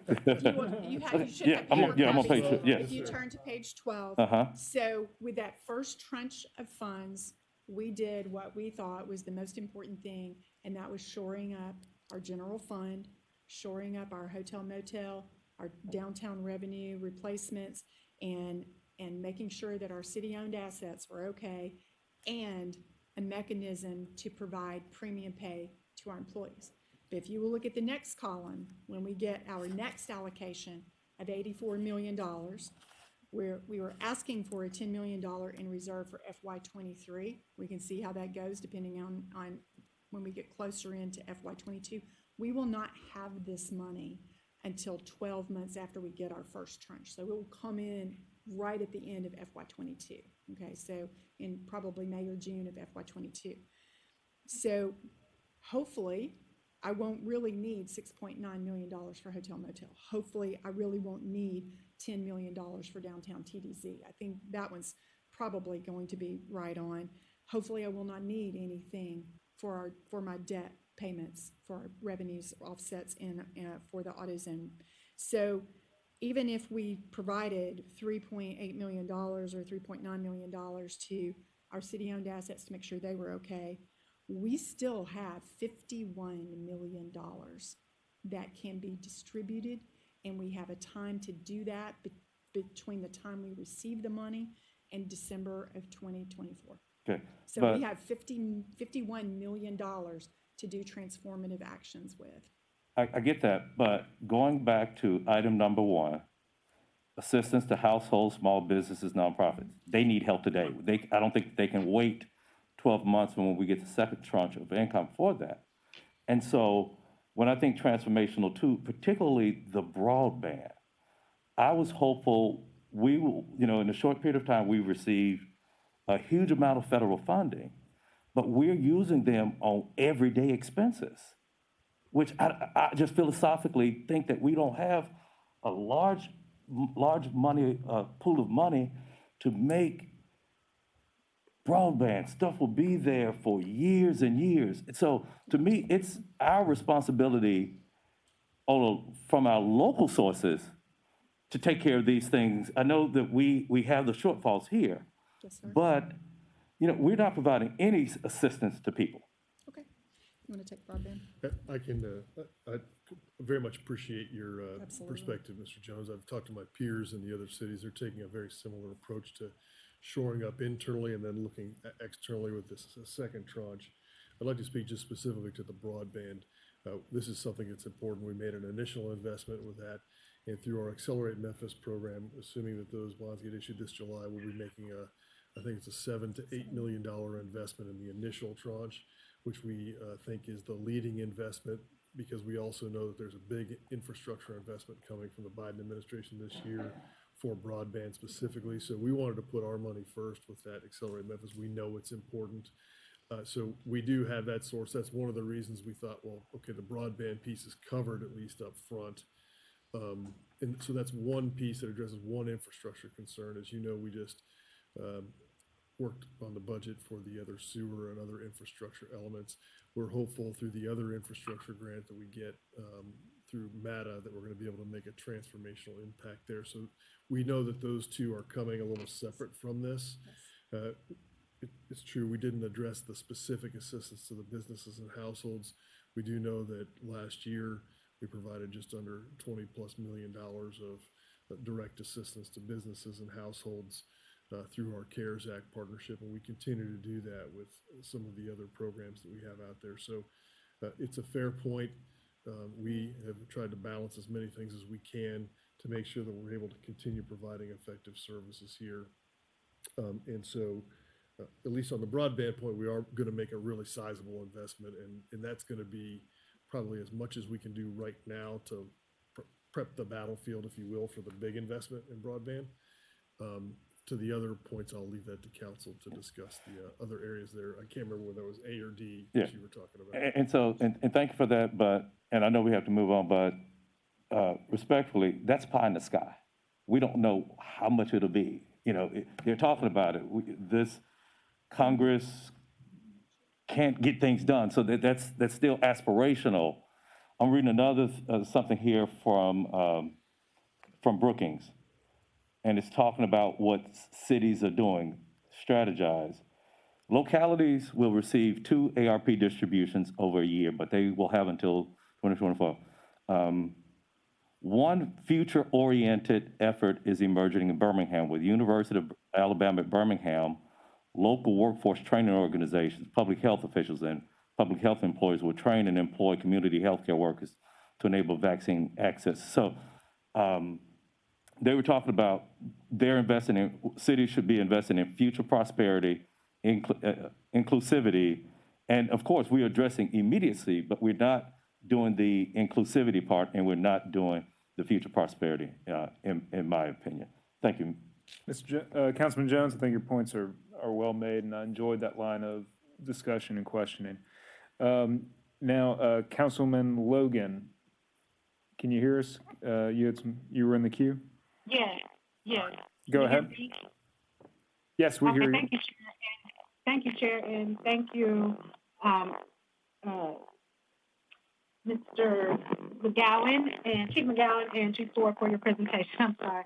I'm kind of building on or have some questioning in line of what my colleague just mentioned through all of this presentation, and I do appreciate the hard work you all have put into it, and you know, you're collaborating with and trying to make the best out of the funds that we do have. But my question is along the same line, and I'm very straightforward and just simply put, I don't see anything in the budget that shows that we're going to, with all of this money that we're getting, that we'll be able to provide basic services for our citizens, such as trash, paving the streets. I did see something about about aid or something like that.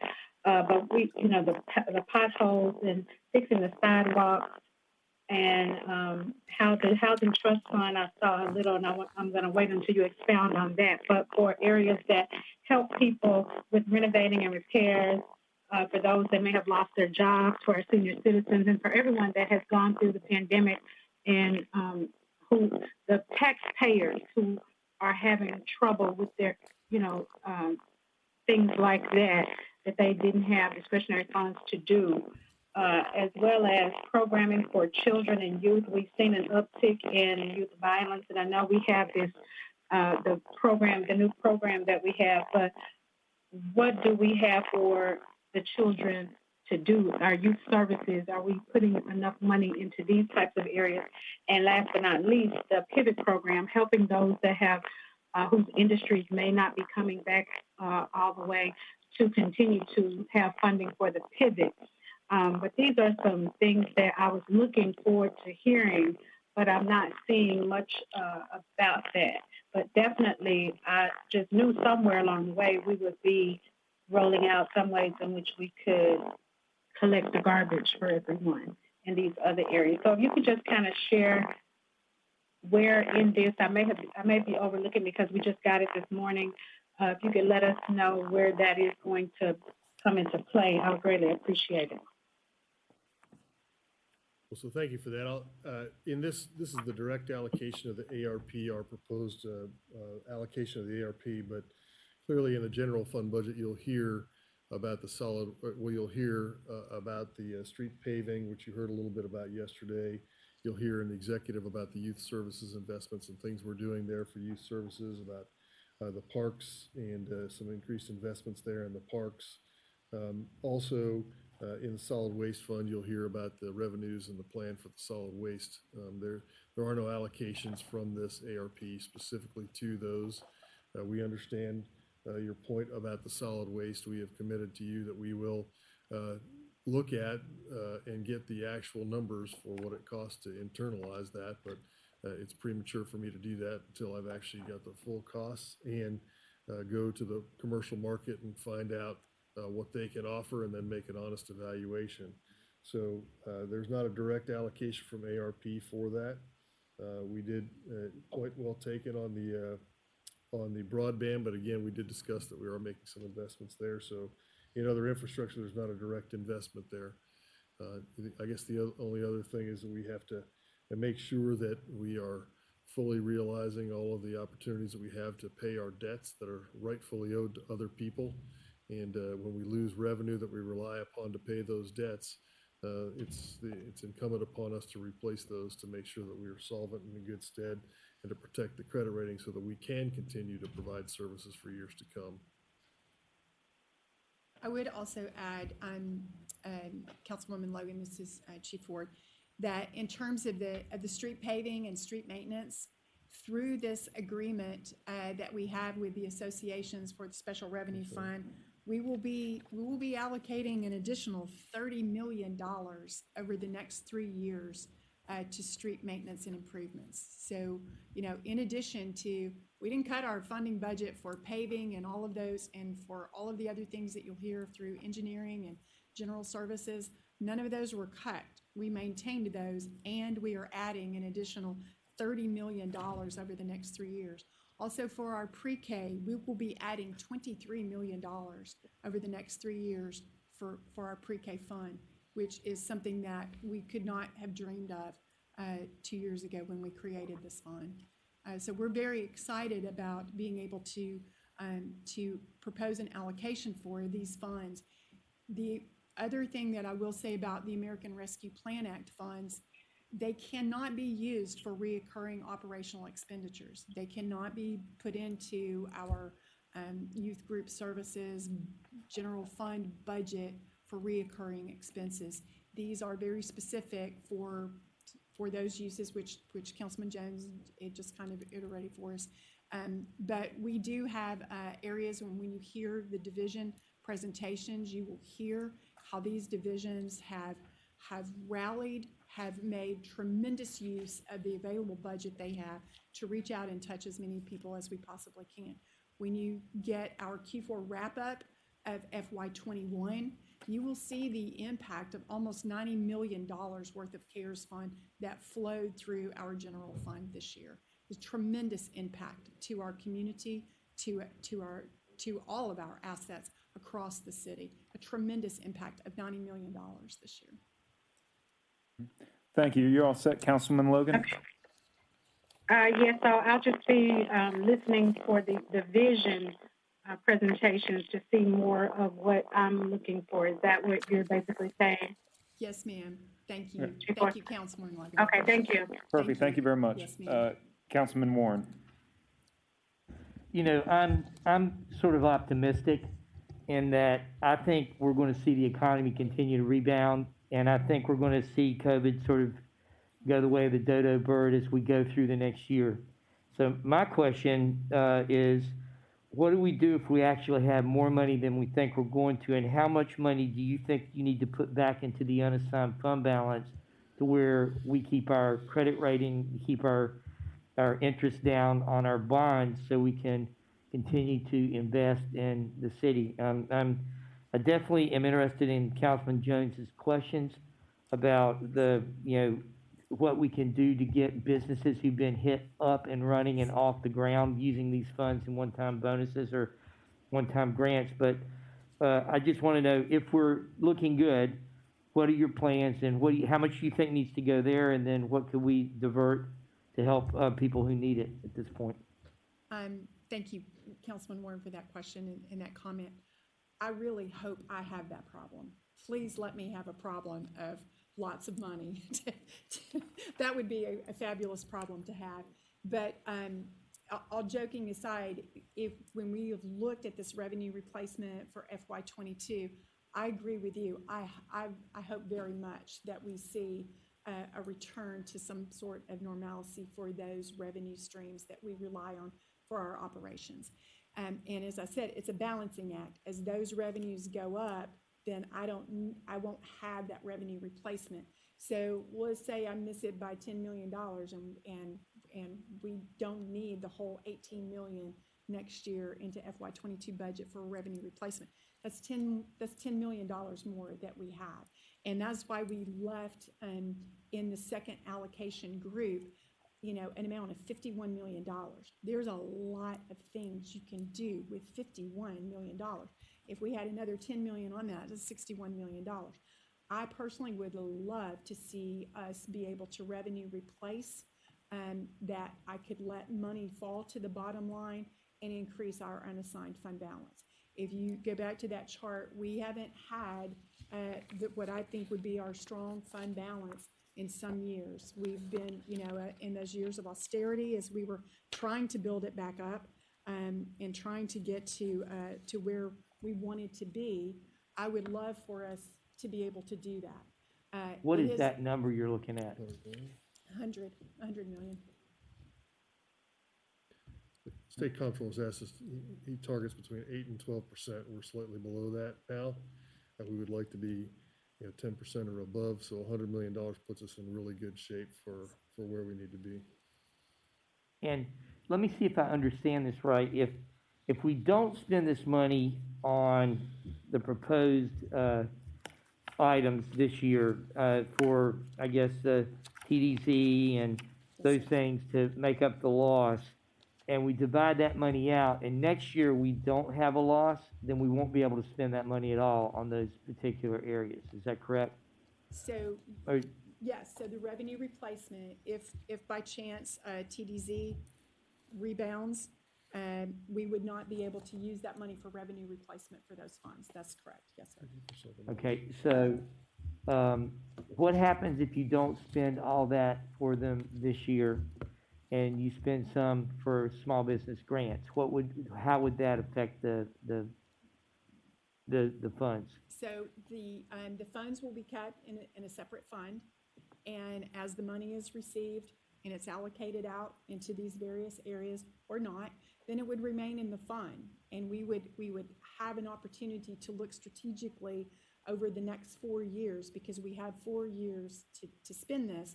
But to Councilman Jones' point, it's specific about helping related to the effects of the pandemic. I'm like you, I'm hoping the pandemic is going to go away, right? And just like the CARES Fund, if we do not spend this by the end of the allocation time, we have to give it back. So our goal will be to spend and allocate every single penny of the money that we receive from ARPA. Thank you, Mr. Chair. I yield back. Thank you. Thank you very much. I think we could all probably talk for days about how a city should budget and what its priorities are and our different, viewpoints on it. And we've discussed our differences on some of the special revenue funds. No need for get into it now. I think we're out of time. But I respect and understand the different viewpoints in which y'all have presented this budget, even in the disagreements that I would have. So I do very much appreciate the work and how y'all have prioritized it if it doesn't always line up with my priorities. Thank you very much. One last question. All right, one last question, if it's on topic and relevant. What's a penny this year? Okay, I knew you were going to ask me. I knew it, and you knew I left it out of the presentation, didn't you? So we're still working on that. I haven't signed my estimate of the certified tax rate yet, the recertification rate. As you know, last year the value of a penny was $1.2 million. So with an increase in assessment, I'm looking at my expert over here. With an increase in assessment, all things being equal, then we could have a slight increase in the value of a penny. We'd have to, yeah. I said slight increase. So would, conservatively, can I say and it's been estimated that the assessments are up about 23%? I could say 1 penny times 1.2 million. Okay, thank you. Yes. Okay, that was a good question. Thank you Yes, very much. I know. All right. I was waiting to see. Anything else from council? Anything else from council members? All right, we're going to try to move it along. Thank you very much for the presentation. Thank you. We've got to keep going, so we're going to do city legal first, and then we're going to take a break. So Do you want us to swap these?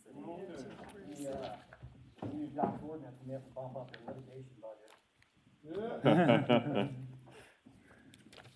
That's a question for us. Chase. That's a question for today. It's a legitimate question. all right. Let's see, can I get a motion and a second? All right, so it's moved by Councilman Smiley, and can I get it, and seconded by Councilman Carlisle, the operating budget for the city attorney. Chief Sink, if you'll please introduce yourself and the team that you brought with you today, and then the floor is yours for presentation, and we'll save comments and questions till the end. Should I take this off or leave it on? As long as you can be heard clearly and also speak into the mic so people that are listening in, if you feel like you have to take it off to do so, please do. Yeah. Okay. Well, if you can't hear me, let me know and I'll take it off. Jennifer Sink, Chief Legal Officer for the City of Memphis. It's nice to be in this room and to see everyone's faces. I do have some people with me today. Sitting next to me is my budget manager, Shuman Majumdar, and sitting over there in the cheap seats, the two deputy city attorneys. I got Mike Fletcher and Cheryl Hearn. By video, I have all the managers of my service centers, so they're available in case there are any questions that need to be addressed by them. I have the distinct pleasure of being the first division to present her operating budget to you all, and it's my pleasure to be here. Do I need to do the slides, or will someone do the slides for me? Ms. Hayes will do the slides. Okay, great, thank you. All right, so starting with our organization chart, the city attorney / law division is comprised of multiple different service levels.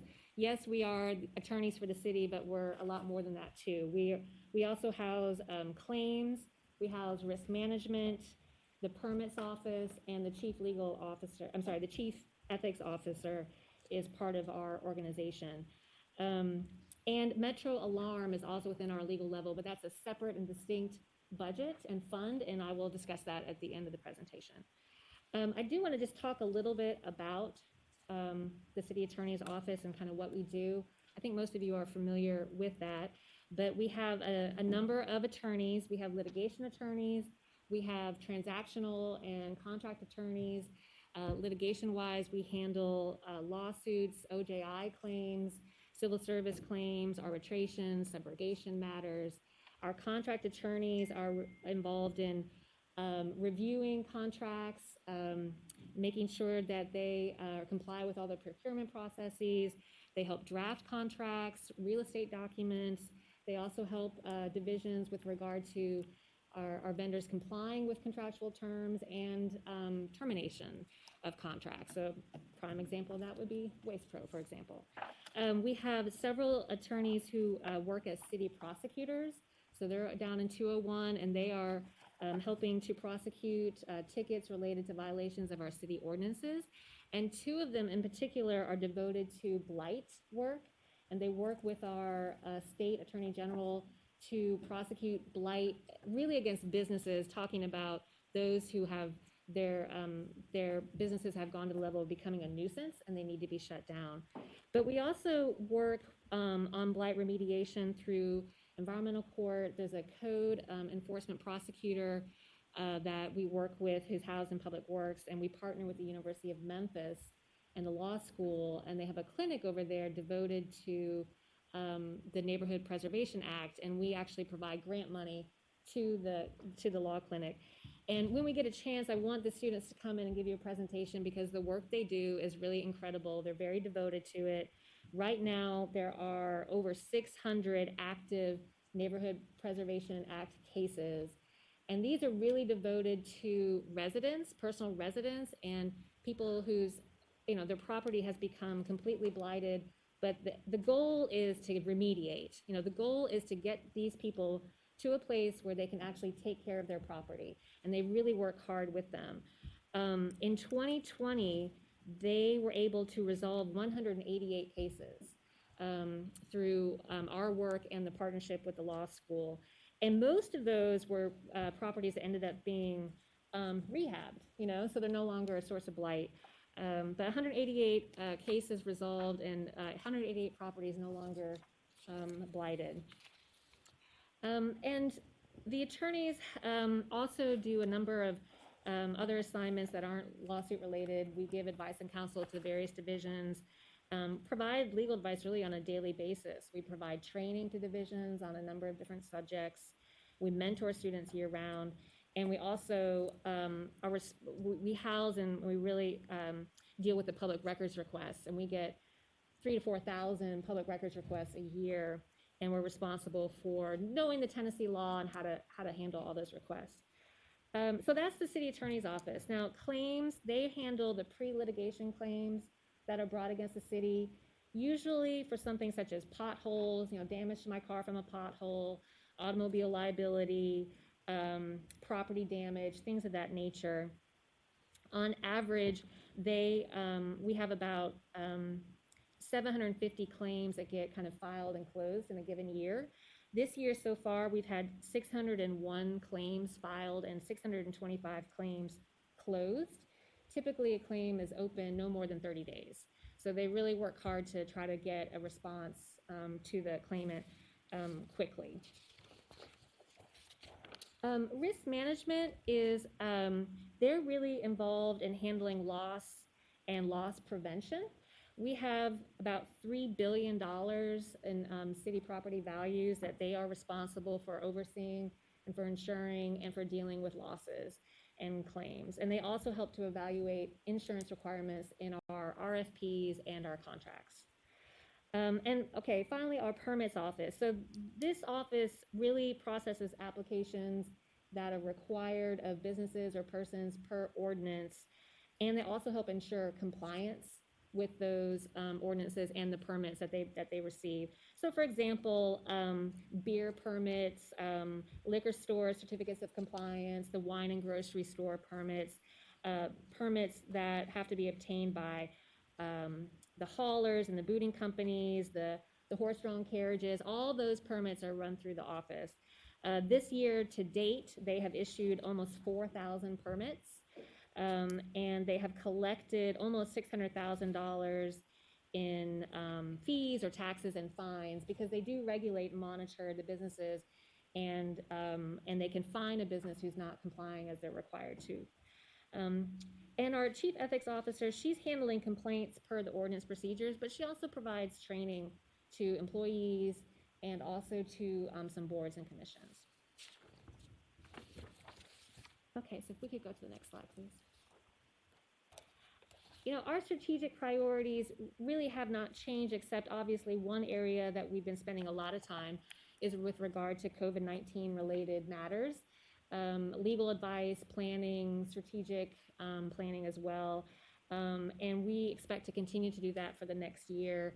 COVID is here to stay at the moment, right? So we've got vaccine administration issues. We know we've got federal funding issues, and we were involved last year in kind of helping to navigate like the CARES dollars and what we could and could not do, making sure that we had a grant process that would be compliant with federal law. And also we anticipate spending a lot of time to help really see a successful execution of Accelerate Memphis. It's going to be very intensive in regard to procurement procedures and contract procedures. And so we are going to do what we can to make it as, efficient as possible and as productive as possible. The next slide, please. Okay, our expenditure discussion. Next page is slide 5 is the FY21 bridge to the FY22 request. Essentially what this is showing is that our budget request this year is $14.5 million. Compared to the FY21 funding budget, it's a million less, comparatively speaking. Despite this number, we're actually asking for an increase in our budget for insurance of about $1.5 million. So I'll discuss that with you a little bit further. We don't have a CIP budget, and this year we have operated within our budget. Okay, the next slide, our program comparative spending. If we could go to the next slide, thank you. So this is just a little bit more detailed explanation of the previous slide based on the service center levels. I just want to take a second here to talk about this delinquent collections. So it's a service center, but that's not a one that's a staff per se. That has to do with the tax delinquent collections and sales taxes, and that budget is actually will be shown and realized in 2 different areas within my budget. The budget line that's legal services and court costs, and then the budget line that is miscellaneous professional services. But overall, the total expenditures for the budget are decreased by 7%. And then the next slide, again, just providing some more detailed information reflecting kind of the overall differential. If we go to revenue discussion, next slide. Although we do assist with revenue, we have, through the permits office, we bring in funds and we help with subrogation claims, we bring in funds, we help collection of Airbnb taxes, et cetera. That's not reflected in our budget. What is reflected is the transfer in we get through Metro Alarm. Metro Alarm, they operate with their own budget, and they have been able to contribute for the last couple of years money to city attorney division, police, and fire, basically almost like a reimbursement, if you will, for the time and resources that have been devoted to compliance with the false alarm ordinance. Now, we get a $25,000 budget. Police and fire get a much larger budget, but we have gotten this year in our budget projected, and also last year. So as our next page reflects, there's no changes in our revenue budget. Is $25,000 from both years. With regard to division detail information, starting with personnel, the city attorney division, our authorized complement is 57. Right now we have 2 vacancies.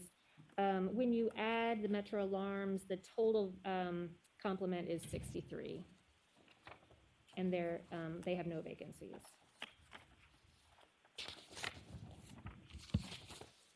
All right, now moving on to material and supply expenditures, the M&S. So this slide outlines our major M&S expenditures. As you can see, insurance is our biggest expenditure, and this is an increase from last year's budget of about a little less than $1.5 million. And I want to take the time to kind of explain a little bit about how the insurance works. So the city attorney's office, through our risk management department, is responsible for purchasing the insurance policies for the city. And we have, as I said before, about $3 billion in property and assets. So obviously we have property insurance, and that accounts for about $4 million of this budget. We also have insurance for, we have cyber insurance, we have theft and fraud insurance, we have accidental death insurance, and a few others. The bulk of it, though, is the property insurance. The risk management, they look at the citywide, the divisions, and we pay for it up front, And then there is basically a kind of a share that is a portion for all the different divisions based upon the assets that they control primarily. Ultimately, each division ends up contributing back towards the insurance, and that's being reflected in this last line here, the expense recovery for M&S.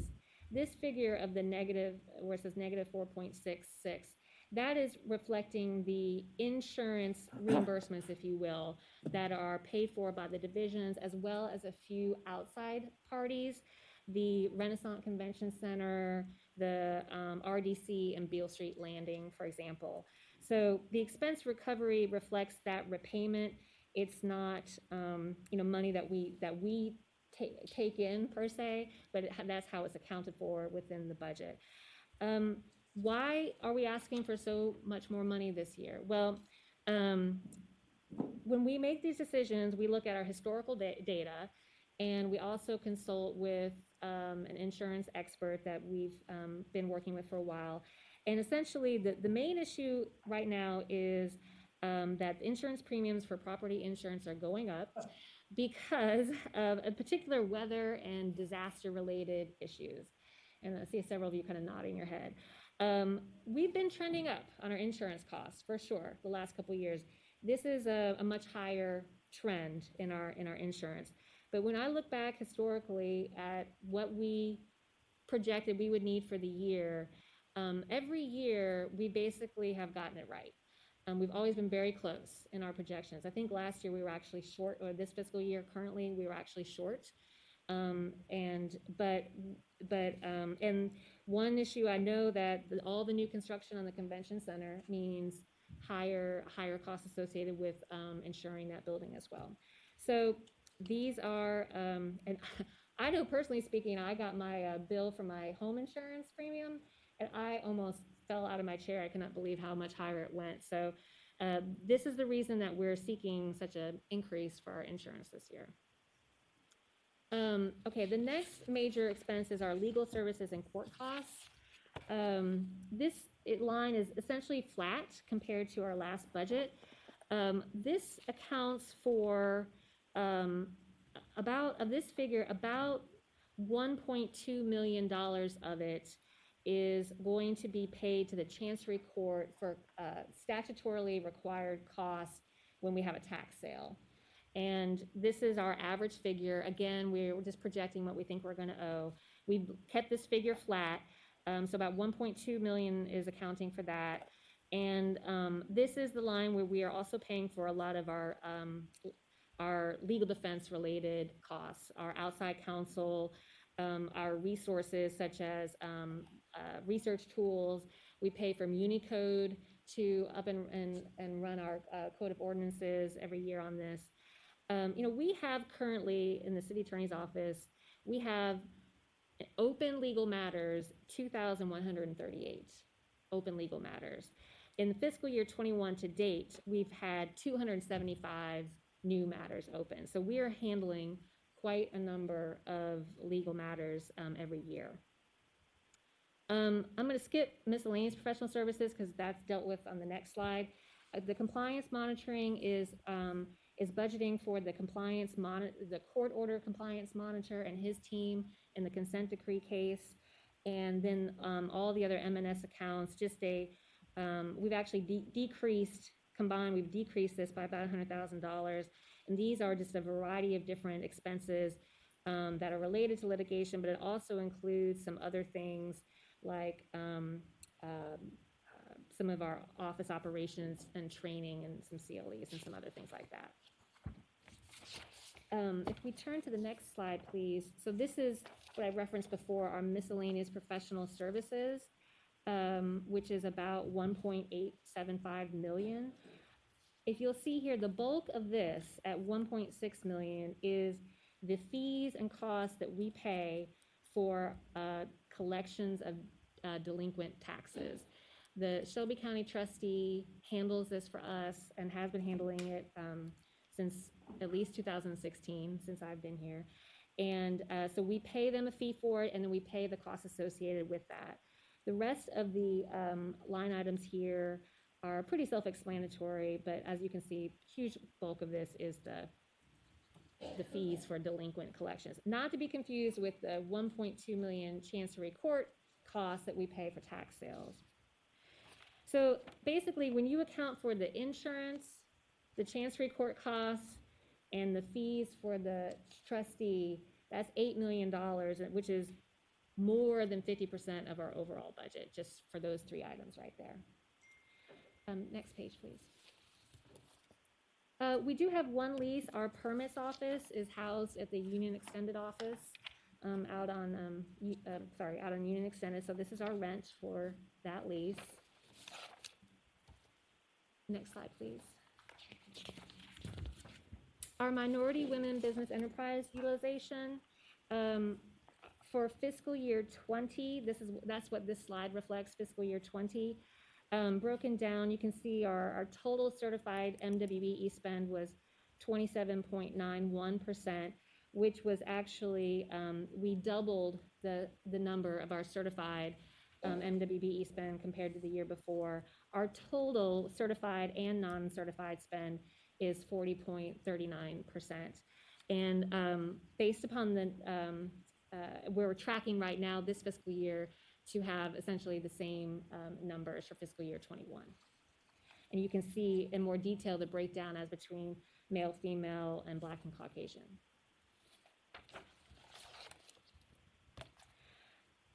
The next several pages are the 5-year expense trend report. I won't go through those. Certainly if you have any questions, let me know. And so I would like to go to slide 26, please. This is our Metro Alarm Fund, and they have two things. One, anyone who has an alarm is required to obtain a permit through the city, so they manage that, and they really spend a lot of time trying to get everyone permitted so we can track and know who has the alarms. But also, they really are tasked with trying to reduce the number of false alarms, and that's by enforcing the ordinance that was passed. And you'll see on slide 27, kind of their funding budget, again, all kind of self-sustained. They have their own special revenue fund. And a large part of it, you'll see the transfers out. They're talking about the money that they are hoping to transfer out to other divisions to basically reimburse them for their resource expenditures for responding to the false alarms.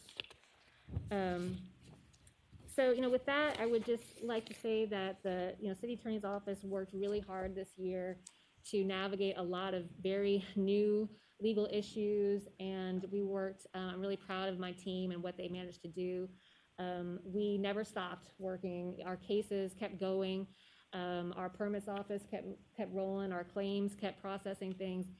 Public records kept dealing with public records. We worked hard to find out and develop the plan for ensuring compliance and enforcement of our executive orders, our mask ordinance, our health directives, everything we could do within the building to also have protocols at the workplace, and we did a lot of it remotely, and I'm just really proud of the team. So with that, I will take any questions. Thank you very much. I'll jump in here first and just say, you know how much I hate that the insurance has crept up, almost 100% or more since I've been here. There have been some new lines of coverage that we added, like cybersecurity, but it's really that creep up on property insurance. We are a big account. We have leverage in the market with whichever broker we're using, with whatever insurance company has the account. And as accounts go for this size, it's not as complicated as a number of other private businesses would be in terms of the amount of work that has to be done on it.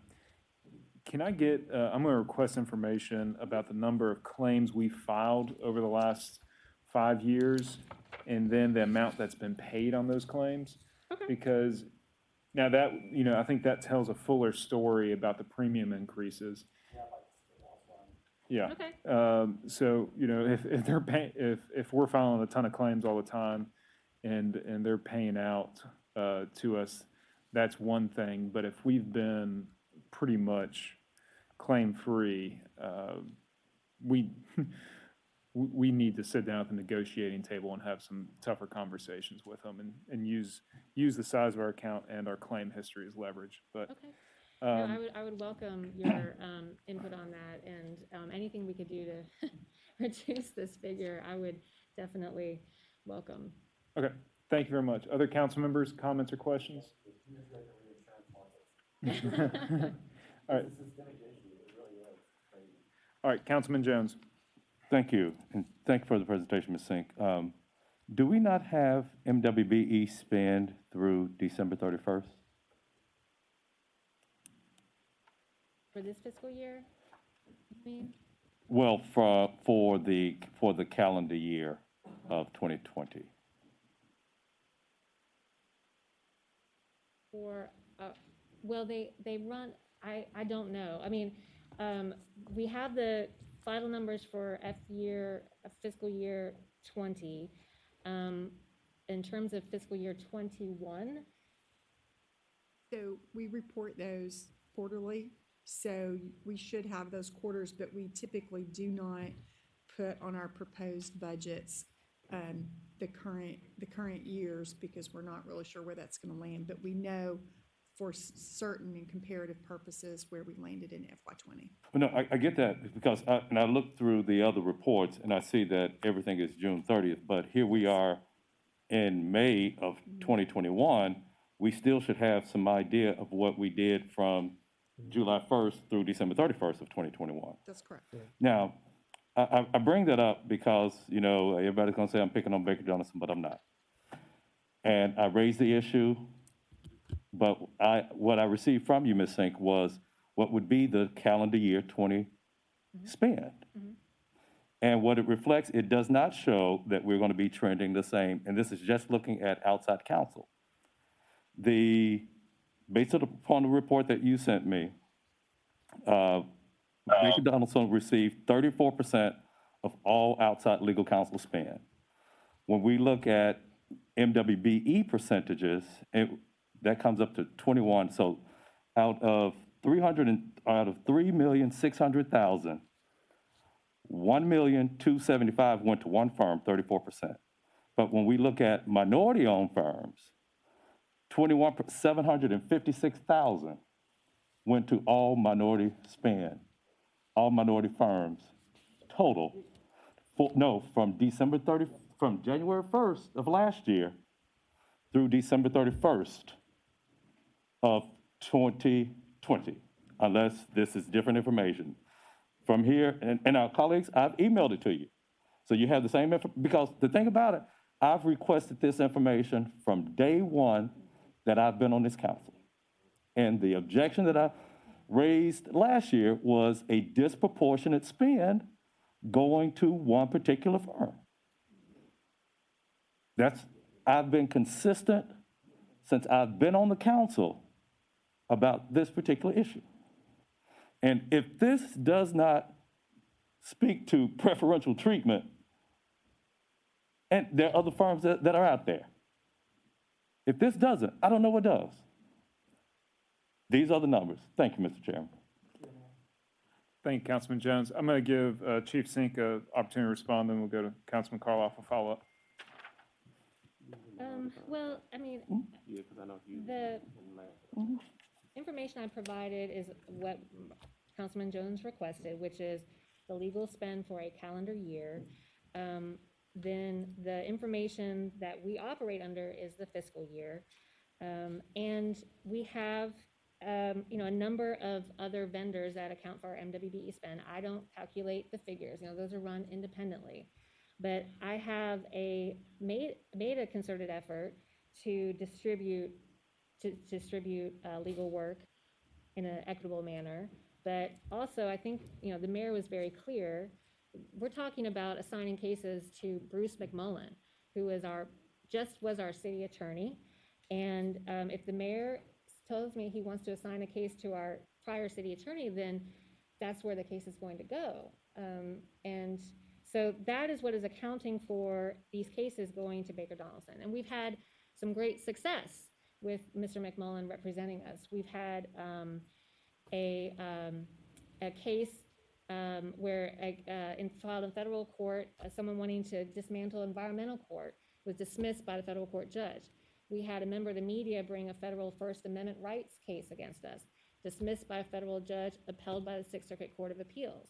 We've had a dismissal of a police misconduct case that he handled, dismissed by the federal court.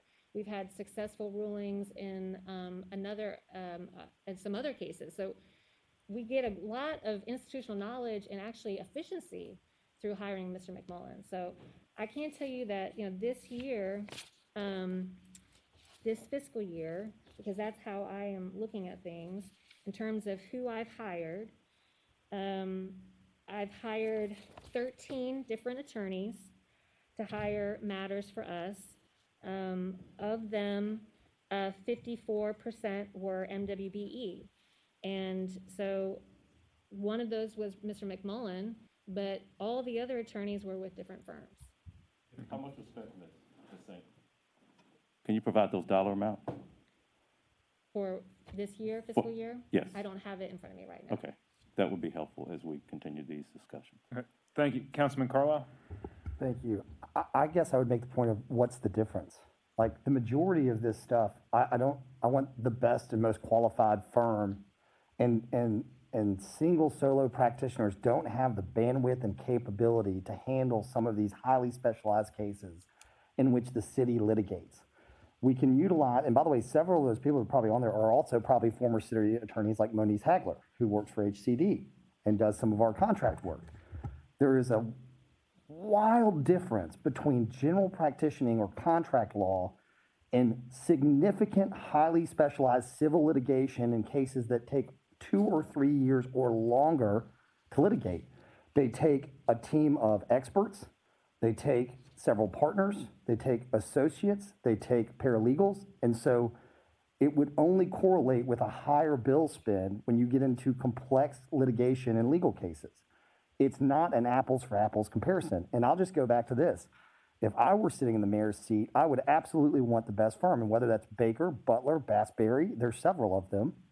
You need larger firms to do that kind of work. It doesn't mean they can't bring on co-counsel of a smaller practitioner, but ultimately they're going to be the lead firm litigating that. It just is what it is. May I respond? Councilman Jones? Thank you. And looking at this list, they are, the firms that you mentioned are on this list as well. But there is almost an $800,000 difference between number one and number two. And so, just because, and Birchport is on here, Glankler Brown is on here, they're good lawyers at all of them. So but a $700,000 difference between the two is still the issue that I raised. And so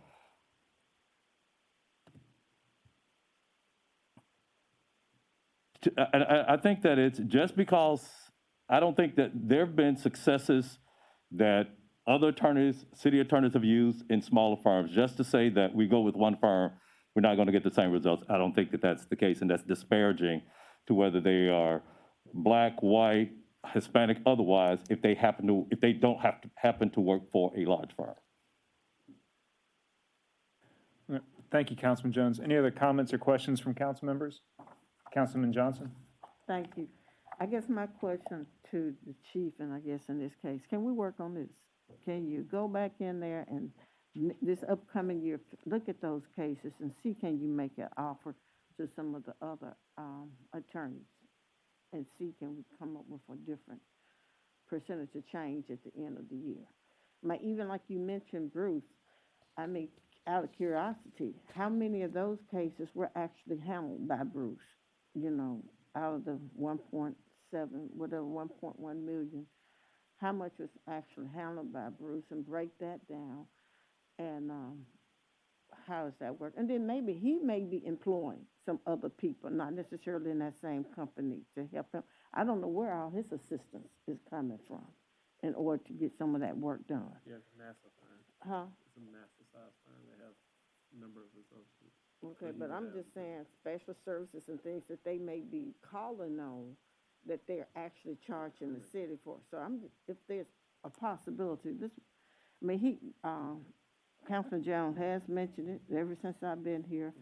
I think we could at least take the time to look at it and see what other options you might can have and try to correct that or improve it next year. Thank you. All right, thank you. We'll go to Councilman Smiley because I think it's on the same topic, and then Chief Singh to respond. Well, somewhat, I just want,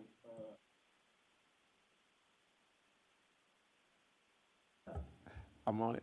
I think I remember this from last budget cycle when we talked about the types of cases that the larger firms handle. Could you just kind of go through it to make sure that all the council members understand the types of cases that the larger firms handle, the type of cases that the solo practitioners handle, and why do we why do we deviate between a smaller firm and the complexity going to a larger firm? Except for Alan, because Alan's kind of Alan is Alan. Alan, right. Sure. So to answer your question, so the cases that I am, when I assign outside counsel to, are the typically more complex or require a certain level of expertise or knowledge of the city itself can be very beneficial. And so, for example, when you have what we call 1983 cases, which are allegations against police officers, those are federal cases. Not only having knowledge of federal court systems and how federal courts operate is important, but the law itself, and having knowledge of the police department is also very beneficial. We have another of other constitutional-based claims that may be brought against the city, like a violation of the First Amendment rights, for example. We have some of the work that we have to retain lawyers for are for transactional work, for very complex leases or development agreements. So it's not all litigation, but we are not equipped internally to handle these complex transactional type documents. A lot of attorneys that maybe with smaller firms, a lot of them either they like to handle criminal work, which obviously we have no market for that. A lot of them prefer to sue the city over defending the city. Robert Spitz. But so the litigation, and then we have a lot of some employment litigation as well when we're talking about Title VII type of allegations. So it is geared towards the more complex litigation that is going to involve a lot of expertise in certain areas of the law.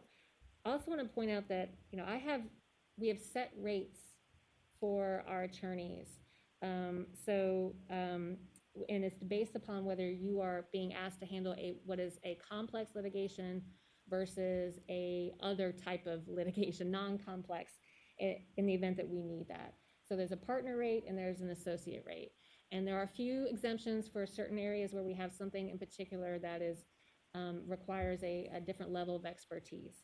But yes, definitely, if we assign a case to an attorney, most likely they're going to involve an associate, but that rate is set by me, not by them. And we've seen benefits from that. We use Birch Porter, Tanera Gibson, and Birch Porter, who's an African-American female. We've been using her for several years now. She became elevated to a partner status a couple years ago. She's one of the few African-American female partners in the whole city of Memphis at a firm.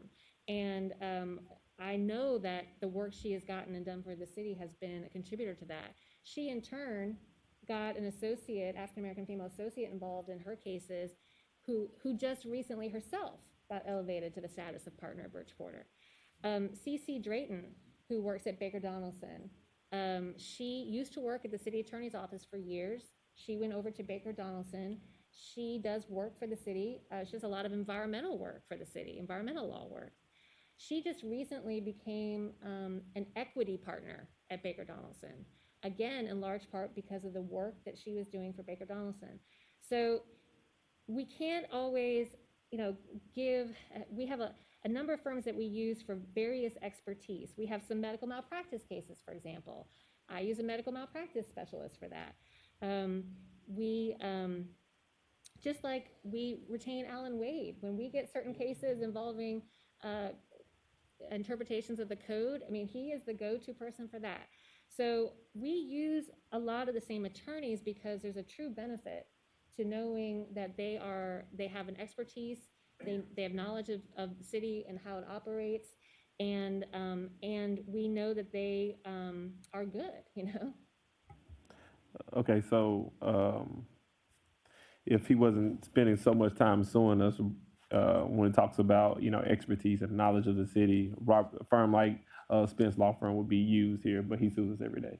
And also, what I think would be beneficial, you probably already have some type of chart like this, where you break down like the different type of cases, whether you go, extremely complex cases, you break it down. This is tier 1 case. These are the type of firms that we use tier 2 case. And you get to the very bottom and say, oh, it's a dog bite case. Put it at the very bottom and say, these are the type of firms that we use here for this particular reason. I think it'll be helpful for the council to see the reasons you go to different firms and the types of cases that occur. Because right now, we can talk about it all day, but, talking about it and seeing it is two different things. So if you could put, separate it or classify it in terms of types of cases and the complexity, like tier 1, tier 2, tier 3, tier 4, and show where the cases are going. I think that would be helpful for this body. So extremely complex cases, tier 1, goes to this type of firm. Then you go down a step, tier 2 cases goes to these types of firms that have like two or three associates, and you get to the bottom where it doesn't require, it's not as taxing on a solo practitioner. You go to like tier 4 cases because it's not as taxing, doesn't require, certain amount of money up front to hire experts, certain amount of associates to depose several different witnesses across the country.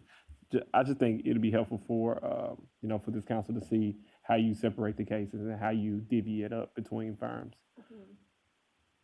And I understand what you're asking. I don't have information really organized like Yeah, I don't. and I really think more in terms of the lawyer versus the firm. But I can try to think of a way to. I'm with you on terms of lawyer in terms of the firm, but what we have before us, let's say we talk about, let's say the Hewlett Law Firm, 'cause I love her. So we talk about the Hewlett Law Firm, and Tarita Hewlett, we see the law firm in front of us as opposed to the actual attorney. The same thing at Bruce Turner. We don't see Kevin Bruce. We don't see Van Turner. We see Bruce Turner. So I get you when you talk about, you think in terms of attorneys. I do. So I look at this list here and I'm thinking of the types of attorneys who represent us. But everyone here, they don't practice law. So they don't look at this list and see the individual attorneys. They see names. So, for me, and this is something I would want to see too, and I kind of already know, but I do know it would be beneficial to this body. So if you could figure out how we could separate the complexity, we can divvy it up between like 4 different tiers. Okay, highly complex case involving an officer. Okay, you're gonna need someone who has some type of city experience. So there'd be the top tier, and just go down there because I know we have some very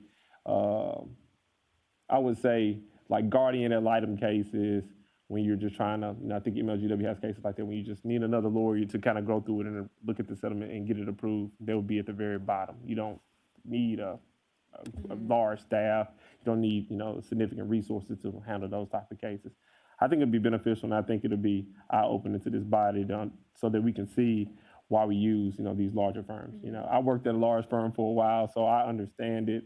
So I don't really have a problem with, any of these, because I know that some of these majority firms, you do have African-American partners, you have, African-American associates, but I do believe it'll be beneficial. We can just, tier it out like that so we can all see. Thank you. Okay. Thank you, Councilman Smiley. Any other comments or questions from council members? I just wanted the timeline. How quick could we see that? It'll take some time, I'm assuming, but. Chief Sink, what do you think would be, I know the request for info is not quite how it would be put together, but something in terms of tiers. And not TEAR. What is today? Thursday. Is a week from now okay? Okay. is a week from now sufficient? Okay. Any other comments or questions from Yes. council members? Councilman Jones? One last question. You mentioned complex cases, and you may not have this offhand. How many 1983 cases have we had? Did we have any last year? Yes, Okay. yes. So if you can give me just a count of the complex cases we had, that would be helpful. Okay. Thank you, Mr. Chairman. Okay. Thank you. I'm sorry, just in what time frame do you mean pending or open last year or from 2020? I'm a data wonk. I'd rather have too much information than not enough. I just want to make sure that I'm understanding what you're To, requesting. to account for the spend in 2020. Now, I'm sending you an email here request too, because I guess I didn't ask for this information. I don't have this information for 2019.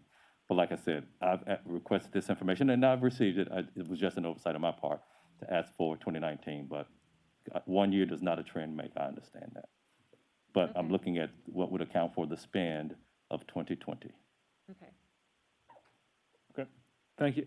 Chief McGowan, did you want to? Just very briefly, just thank you. I understand Mr. Jones' question and the large firm, small firm, specific firm. I hadn't had a chance to talk about this budget season. The mayor talked about it, but I did want to reemphasize. For decades, this city had single-digit MWBE spend. When this administration came in 2016, it was under 12%. And we did not get to 24% by accident. It was an intentional effort on our part, and it continues to be top of mind every day. I review every contract. The mayor reviews every contract.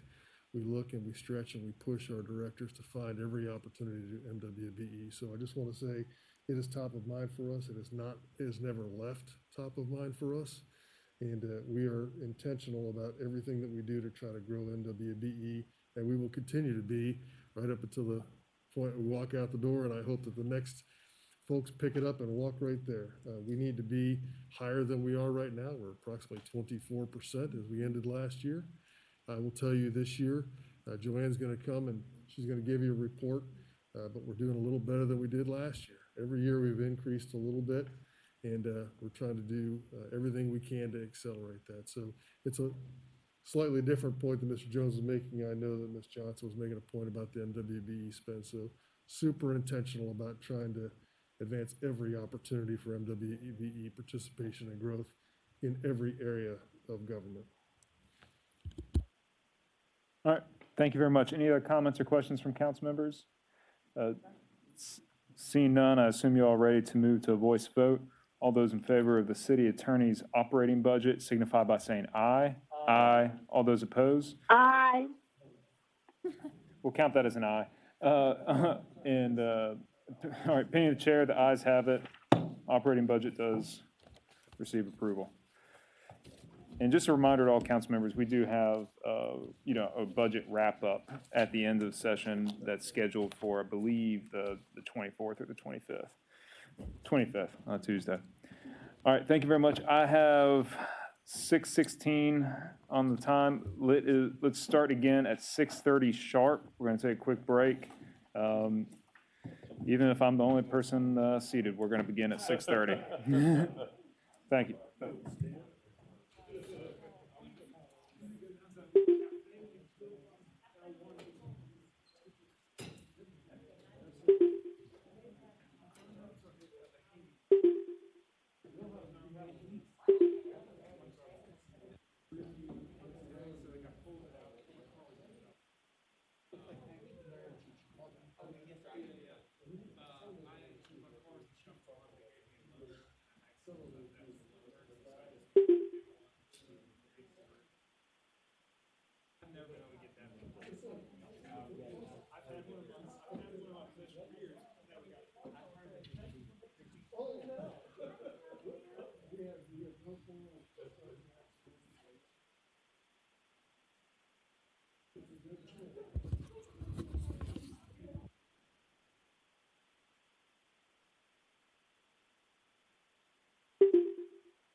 Council members, we're going to begin back with the operating budget.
All right, Councilman Colvette has moved that we accept the Executive Division operating budget by acclamation. Is there any objection to that? Yes, it is. Oh, gosh, that didn't Then I quite, call the question. that didn't quite get through. That requires 2/3. There would be 3 of us.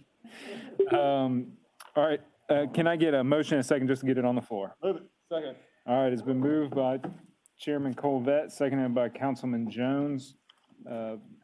The operating budget, Executive Division, the operating budget for the Executive Division is on the floor. Ms. Ryan or Chief McGowan, who will be presenting? I'm going to turn over to Deputy Chief Operating Officer Ryan for the presentation. All right, Deputy Chief Ryan, the floor is yours. Good afternoon, everyone. Thank you so much for giving me the opportunity to speak today. I look forward to speaking with you about the executive budget. I'll start with the next slide, please. This is basically the organization chart for the executive division. It is made up of 12 major service centers, and we're hoping to grow that into one more service center for the group violence intervention program. Just to talk a little bit about what we do, we have a number of areas for the executive division. We're not just an office of the mayor, but we provide direct service to citizens through our animal services, through the 311 call center. We also help serve the public with our public service corps, where we provide pickup of litter and garbage and trash on the right-of-ways and different areas throughout the city. We also have the Civilian Law Enforcement Review Board, which provides a service to citizens to review our police department, as well as what we do for our Memphis youth. If you turn to the next slide, please. I'll speak a little bit about the youth department. This past fiscal year, we had a virtual experience for our youth. We plan to have another virtual experience for the youth this year. Many of you may know that the schools are letting out in June 18. So our program will start a little bit late this year, but we still plan to offer 6 weeks of experience for the Memphis youth. I did want to highlight just quickly about our 311 call center. They receive about 6,000 calls weekly. We really are proud and appreciative of all the work that they do for us. Also, in this budget, you'll find under good government that we continue to provide the public service corps. Just to highlight a few things that we've done through that program, 5 of the employees were promoted to lead at $14 an hour, 2 were promoted to foreman, 1 was promoted to lead, from lead to a solid waste crew chief, so that person has received full-time employment. We're excited about the work that's being done there. For the Manhood University and Women Offering Women Support, our WOWS program, we've had over 150 men and women to participate in that program. We've had over 1,000 expungements in FY21, and we've spent over $50,000 in private donations to reinstate driver's licenses.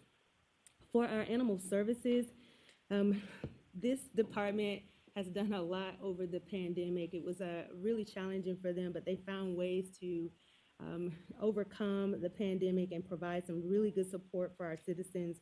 If you look at the the next bullet, you'll see where they created the first of its kind pet resource center through individual donors and grants.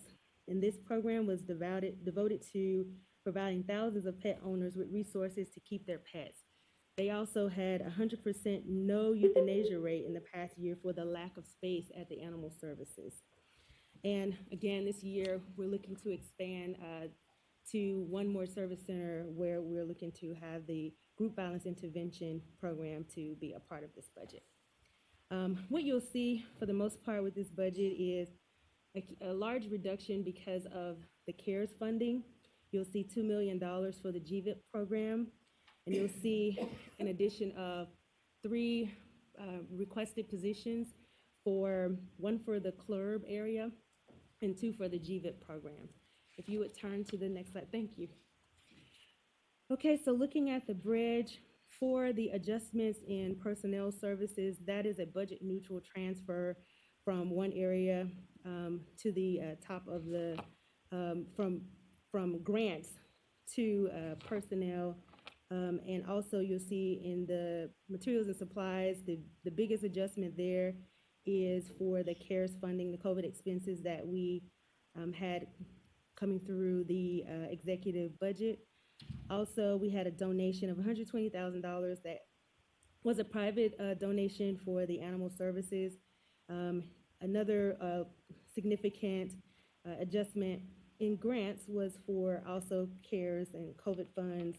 And for the overall ask, we're asking for 21 million, just over 21, almost $22 million. Moving to the next slide. And looking at the comparative spending, for the most part, the budget is flat.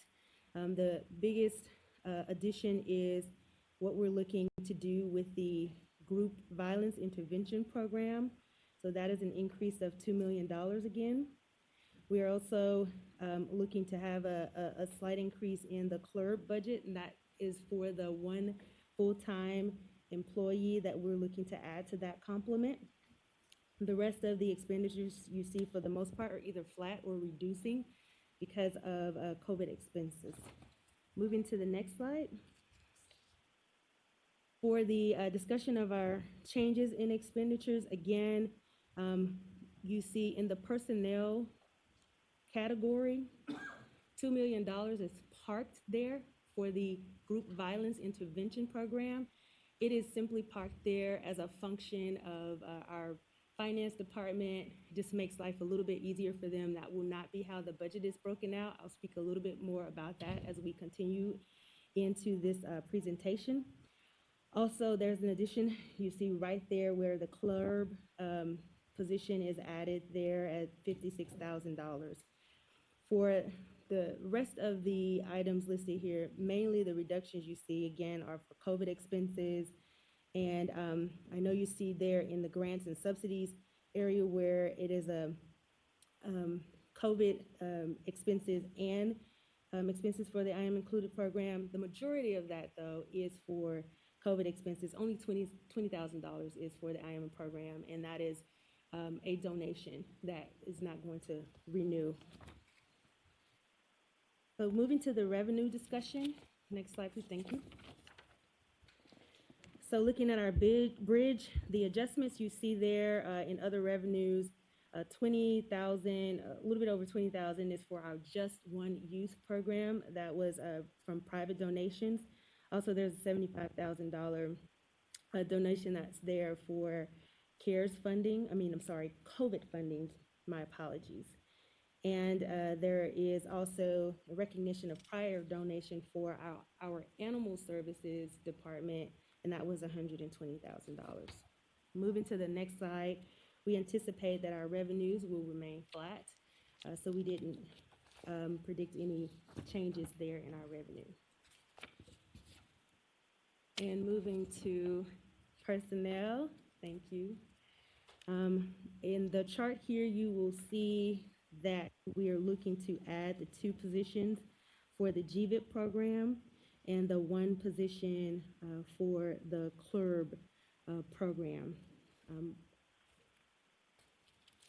Okay, moving to the next slide. For our materials, our M&S expenditures. So these are pretty much what we had budgeted for last year. The expenses remain flat year over year. Next slide. The same with this slide. Our expenditures remain flat for our professional services line as well. We have no leases.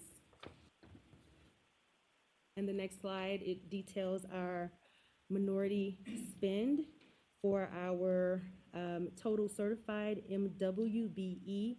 We're at 28.09%, and for our total certified and non-certified MWBE spend, we're at about 64%. Okay. And I will move through the 5-year expense trend report and take you to the appendix.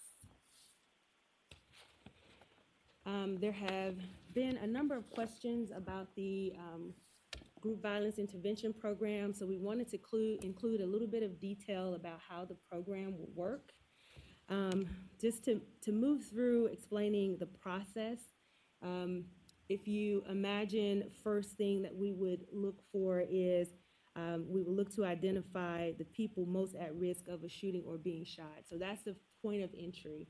The first thing that we would look to find is where in the city are we having some issues with someone who may become a victim of violence, and then engage with those individuals through the appropriate forum. It may be at a hospital intervention, maybe at school intervention. A number of support staff would use their talents to work with the individuals, engage with them, and 3, apply the best possible intervention support. That could include talking to family members or negotiating a truce or finding other options for them to resolve the issues that they're faced with. And if those options are not successful, then it will turn into a law enforcement issue in item 4. Getting started, what we're looking to do is to immediately start having meetings with our partners to understand where these violence issues may erupt, and just to get started with that and jump in and see how we can start moving these individuals through this process. The next slide shows you what the budget would look like. And you see there in the personnel category, the thought is about $255,000 would be spent there. The M&S estimate is about $1.7 million for a total of $2 million. And in the next slide, we wanted to add some information about the Public Service Corps. I know that has been top of mind for a number of reasons, and we wanted to just show a little bit about what the budget looks like. I don't know if you may recall, but last year we were unable to expand the program to the 100 members that we were looking to do. Because of COVID, we cut back and we kept flat with the number of members that we were looking to seek, and that was 42. And so this budget also would keep it flat at 42 members, and that's what's reflected there. And some of the highlights that you see on the right side of the slide were some of the highlights that I mentioned at the opening of this presentation. And with that, I will pause for questions. Okay, thank you very much. I'll just say we've got some errors on page 7 in the percentage calculations before we go to council members.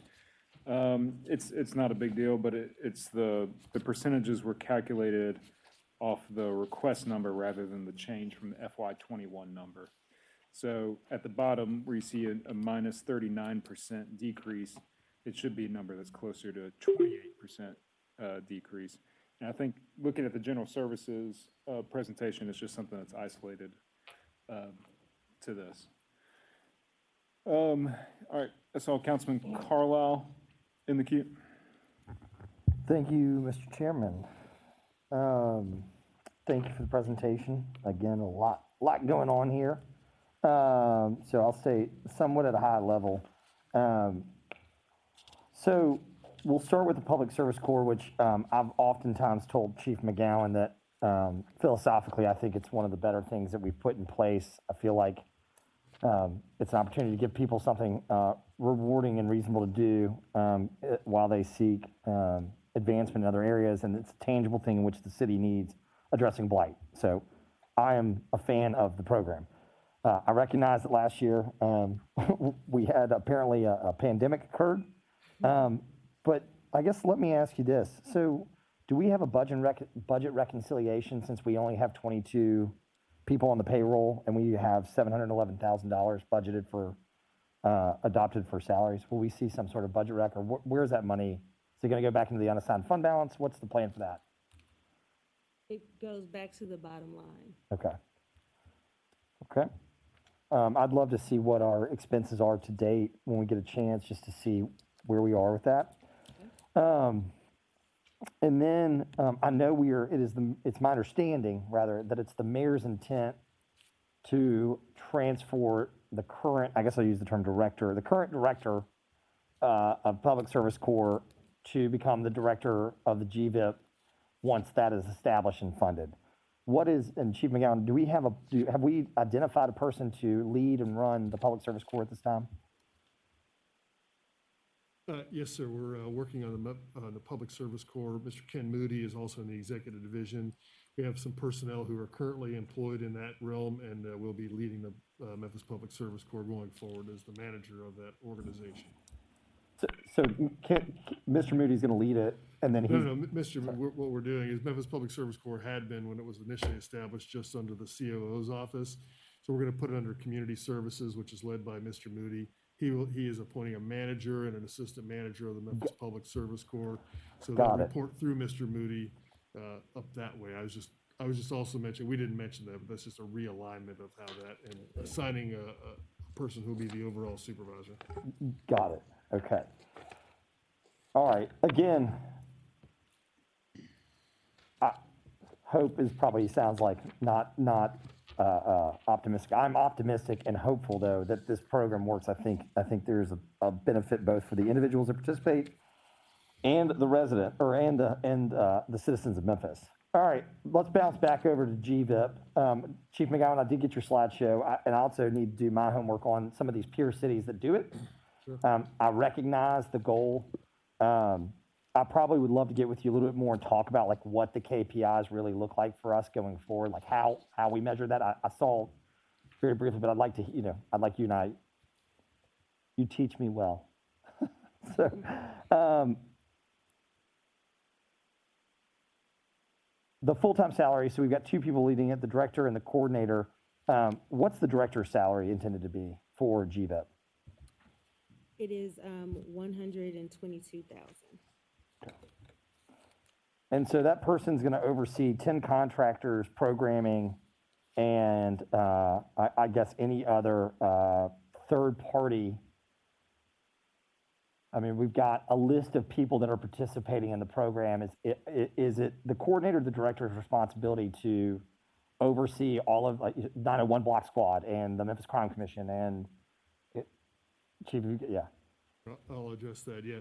So the idea is the large part of the work is coordinating the efforts. So I just want to talk about what Shandell mentioned. The way that this program typically works is a weekly meeting, and you identify, okay, what happened? All right. You're not trying to solve the crime. You're saying what happened, and now you're trying to say what's about to happen next. Right. And then how can we prevent what could happen next? What intervention can we have? And so the role of that is to coordinate the efforts from everybody from the multi-agency gang unit to the district attorney to the Memphis and Shelby Crime Committee to the 901 Block Squad to the new outreach workers, working with the Memphis allies at youth villages, the school intervention program, the hospital violence intervention program, and trying to orchestrating all of that effort. One of the reasons that these programs are successful is because somebody wakes up every day doing that work. When we've seen in other cities, when you have just one program and it's not connected, it's to the others, it has limited effectiveness. And so the supervisory role is part of it, but it's really not the primary role. It really is the strategic view, the orchestration of effort, the accountability on a monthly basis for those KPIs, and making sure that we're actually pivoting to put the efforts where we need to. So it really is, in their dealing at the executive level with the sheriff, the police director, the district attorney, all the other, the president of youth villages and those kinds of folks. So it is a complex issue. No doubt, no doubt about that. That may be the understatement of the day. And I mean that respectfully. Has this intervention plan been shared with the Shelby County government, and any discussions about additional funding from them? So we have shared this it was developed in collaboration with all of the parties I mentioned, including the Memphis and Shelby Crime Commission, the Shelby County Sheriff. We've shared it with the Shelby County government as well. We've also shared it with other, philanthropies and those, and said, we would welcome your support. Having had some experience firsthand with this early on, when you're supported by philanthropy and outside, but not fully supported by the city with any financial, the city doesn't have any skin in the game, we decided to flip it this time and say, if we're serious about making an investment, this is ours. If I could give you an example, Los Angeles, obviously a city about 5 times our size, they had a program that was like this. Their annual budget was $37 million. $37 million for their equivalent program, so which is obviously 18 times more than we're asking for here. So this is to get us started.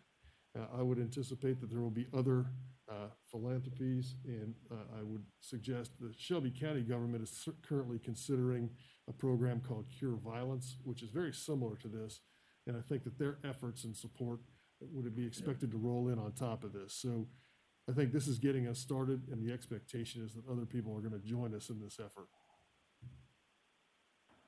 Thank you, Chief. And then last question on GVIP, and then I'll leave that alone. Summer Night Lights was a program that's been around, or I guess we're moving that out of, was it in parks and libraries, or where was it? It was when we had the program called Memphis Gunned Down a few years ago that was focused in South Memphis and some of the other areas. That was a program that we had delivered. It was started with the innovation team, then it went to the 901 Block Squad. And so what this is doing is bringing it into since it's a coordinated effort, and again, it's everybody shows up at the parks at night, everybody's invited. So it is a natural part of group violence intervention. So aligning it under that program means they will be coordinating the effort. But parks will be involved, the libraries will be involved, lots of nonprofit partners will be involved in delivering the Summer Night Lights program. All right, thank you, Chief. I appreciate it. I'm as, again, I'll just use the term hopeful. I mean, this is, like you said, it's a very complex issue with a lot of moving pieces, and I know that the council and the mayor and everybody that lives here and works here wants a program like this to succeed. So I hope that it does.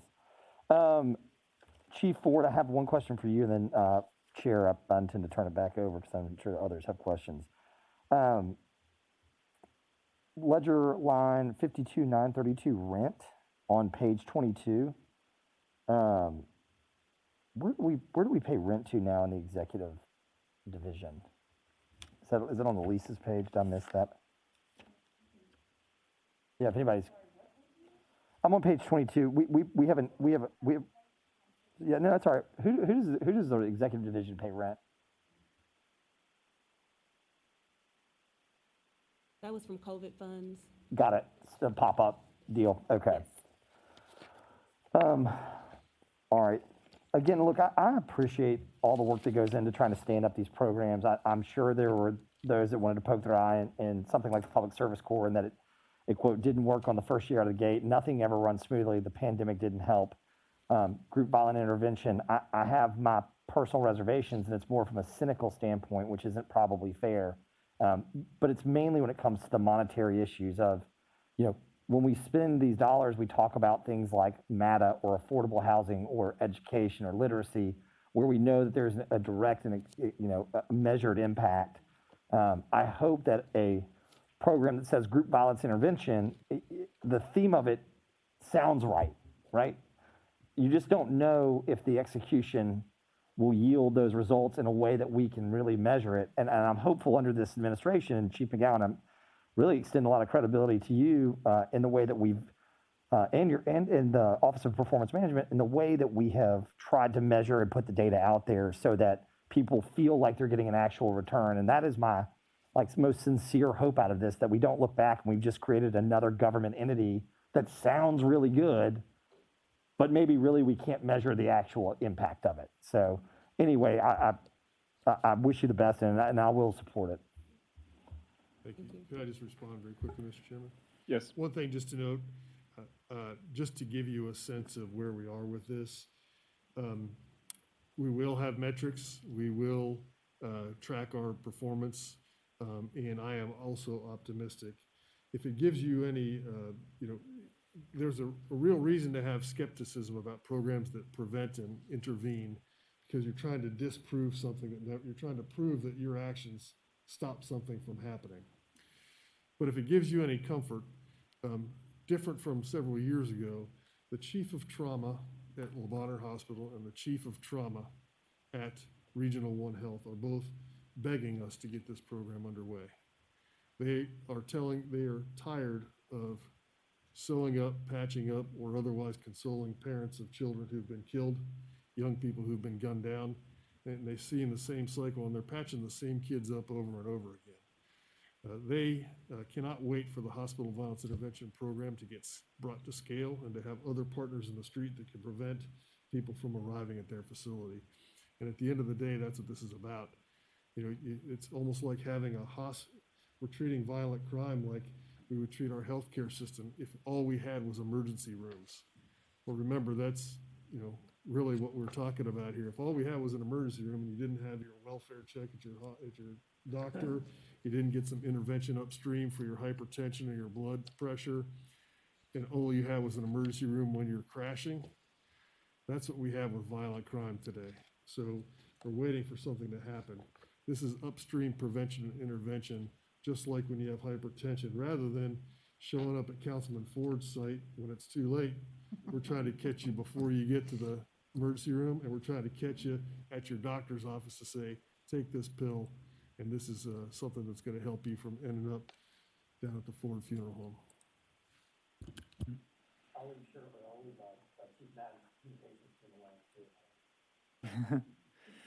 All right. Chief Ford, did you have something you want to add? Yes, thank you, Chairman.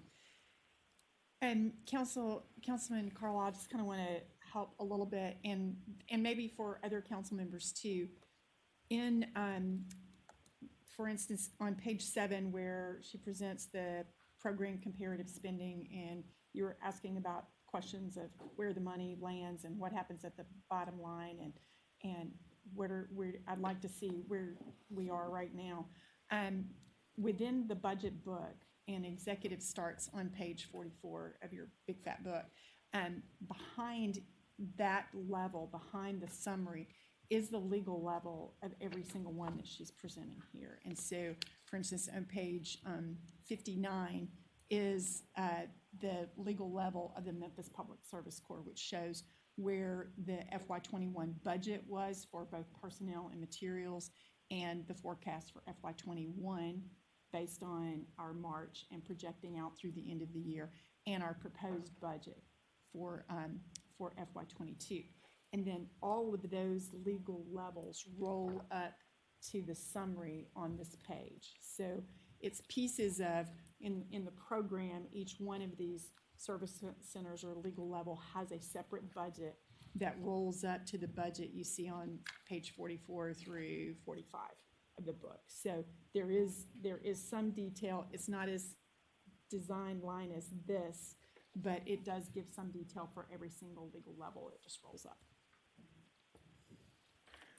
Thank you very much. Council members, any other comments or questions?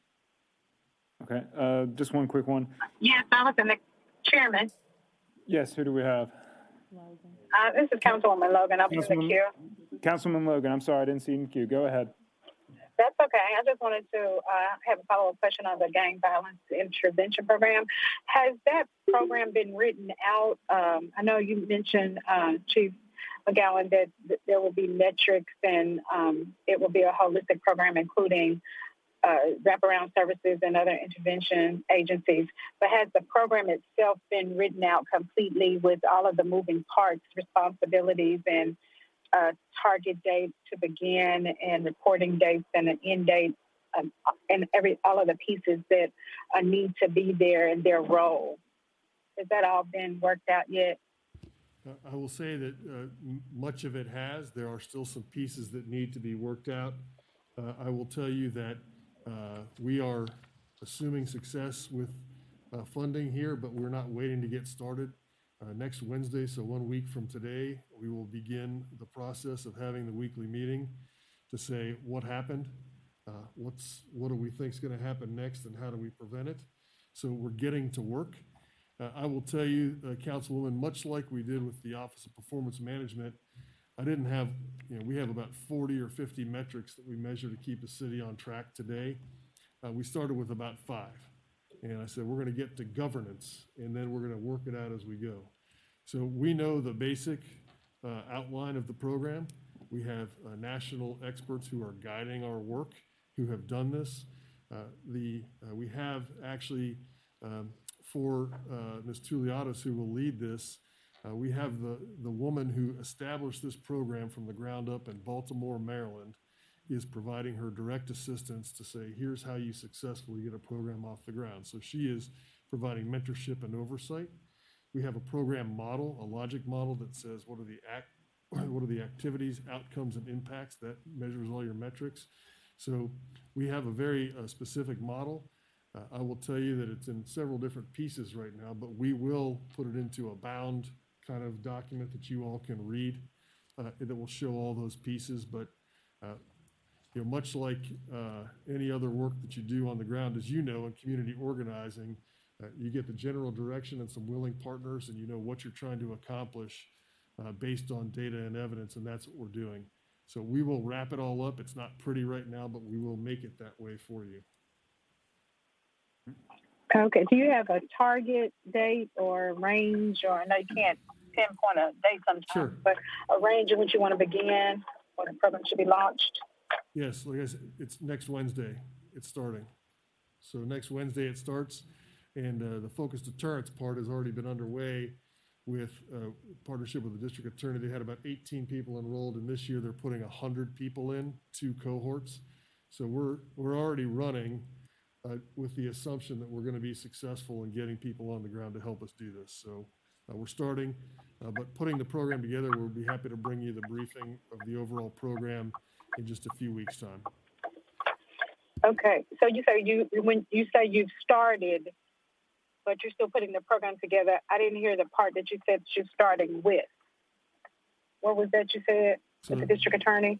The very beginning, the first step of the GVIP program starts next Wednesday, when we will invite all of the partners who are a part of this to a meeting, and that meeting is very focused on saying, okay, what incidents of aggravated assault, murder, or other kinds of violent crimes happened in the city last week? What do we believe are the potential next things that could happen because of those? And then what will we do about it? That's getting started. And then much of it falls out from that. Maybe it's an intervention in the neighborhood by the 901 Block Squad. Maybe it's a wraparound service for a family of a person that we know is in need of service. So that's what we're getting started with next week. Okay. Is the 901 Block Squad the only on the ground agency that you're using, like grassroots or community engagement They certainly are not. There are others. There's room at the table for everyone. They are a known quantity today, and they are starting. We have other partners, and certainly we will engage with, as you saw in our budget here, we have the opportunity to either contract with or hire additional outreach workers who are trained in this work. And there is a regimen that we will put them through. There is a training program for outreach workers and for violence interrupters that becomes part of this. So if you have agencies, as Councilman Warren said, I think about 6 months ago, if you have agencies that you know would be beneficial in this work, we're happy to have them at the table. Okay, thank you for the information. Thank you. I yield back, Chair. Okay, thank you, Councilwoman. Councilman Jones? Thank you. I'm looking at the Memphis Public Service Corps, and on page 28, looking at the turnover that we are experiencing, do we anticipate, how do we anticipate having a full complement this upcoming fiscal year with the amount of turnover that we're having? So the goal is with the realignment with our community affairs department, the goal is to continue to use manpower and WOWs as a pipeline and recruit also opportunity youth. So we're looking at our recruiting strategy. If you think about what last year looked like, the pandemic was really challenging for us to get more bodies. And part of the goal was to keep people separate, because these people work in teams and they're all in the same vehicles. And so we sort of limited the exposure for COVID reasons. But so the two things we're looking to do is we're aligning again with Manpower and WOWs. We did do that last year. We'll be re-energizing that effort, and we're also looking at different ways that we can engage the opportunity youth to be a part of this program. Okay. So looking at the difference between the adjusted, I'm sorry, the adopted budget and then the forecast for this year, that amounts to about 660,000.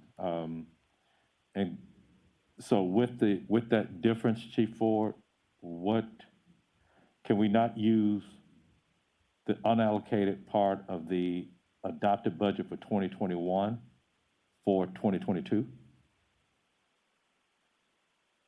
Okay.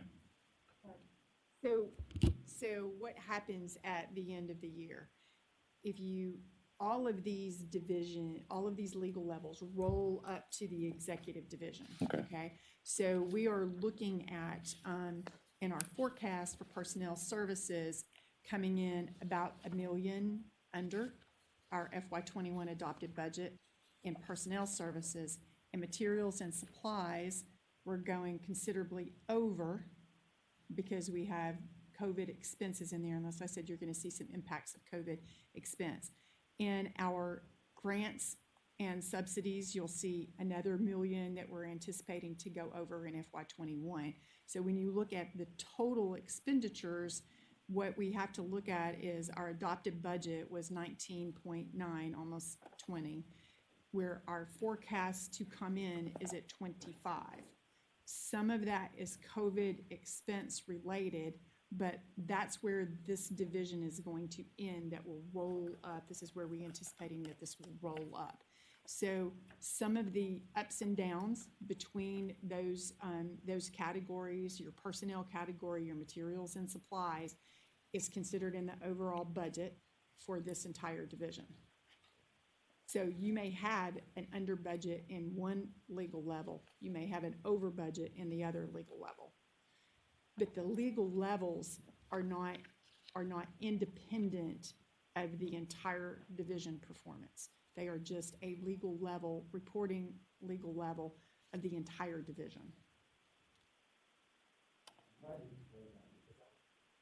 Yeah, no, the legal levels are not independent of the divisions. It is a division, here's your division budget, and then within that budget, there are legal levels that roll up to create that budget. And that's why I wanted to point out earlier about you have these legal levels, but they roll up into a one division budget.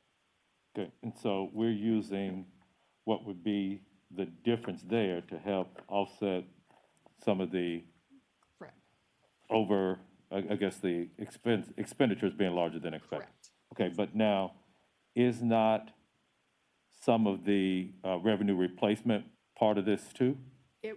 Revenue replacement will not appear at a division level. Revenue replacement in the general fund will only appear in an unallocated. Gotcha. Revenue is not allocated that way. Okay. Thank you, Mr. Chairman. Thank you, sir. I appreciate it. Yeah, quickly, please. So the legal one basically is, I'm just gonna say this more time, it's kind of nonsense in the sense that like it can move around as it needs to. The division level, personnel, materials and supplies, special services, but thing is, you're gonna have overages in other line items at division level, how are you going to reallocate personnel? So what happens when we establish budgets? We have budgets at these service center levels, okay? So like under finance, I have a budget for accounting. I have a budget for purchasing. I have a budget for OBDC. I have a budget for debt management and cash management.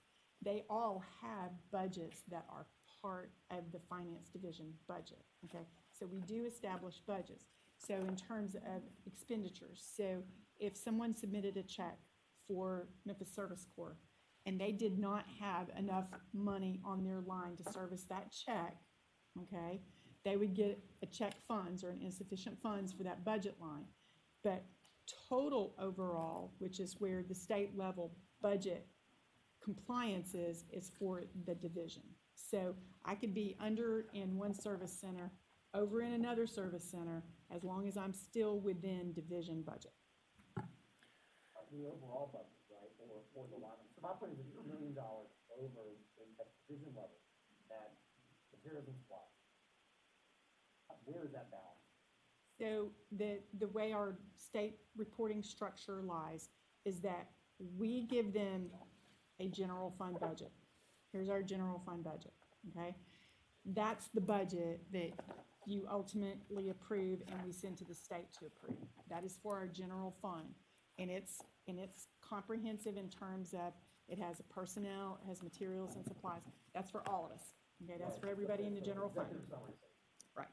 Now, reporting requirements are a little bit different. We are required to report on a budgetary basis in our annual report by division, so that the bond rating agencies, the state comptroller's office, and these are across municipalities. We have it is the same for everyone, so that they can see how well we are budgeting within each division.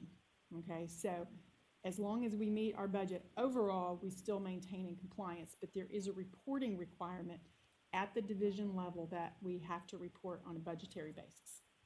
I'd say that's an extreme amount of flexibility year in, year out. It is really not, because the budget ordinance that you pass requires us to take certain actions if a line item or if a category item is out of line. It is very specific. We do not have a lot of flexibility. Once you give us this budget by division, we are required to stay in compliance with that division budget here internally. Within this, and I think this is where maybe I tried to go to heart of it, I'm sorry. This is what I'm saying. You say division, are you saying division line item?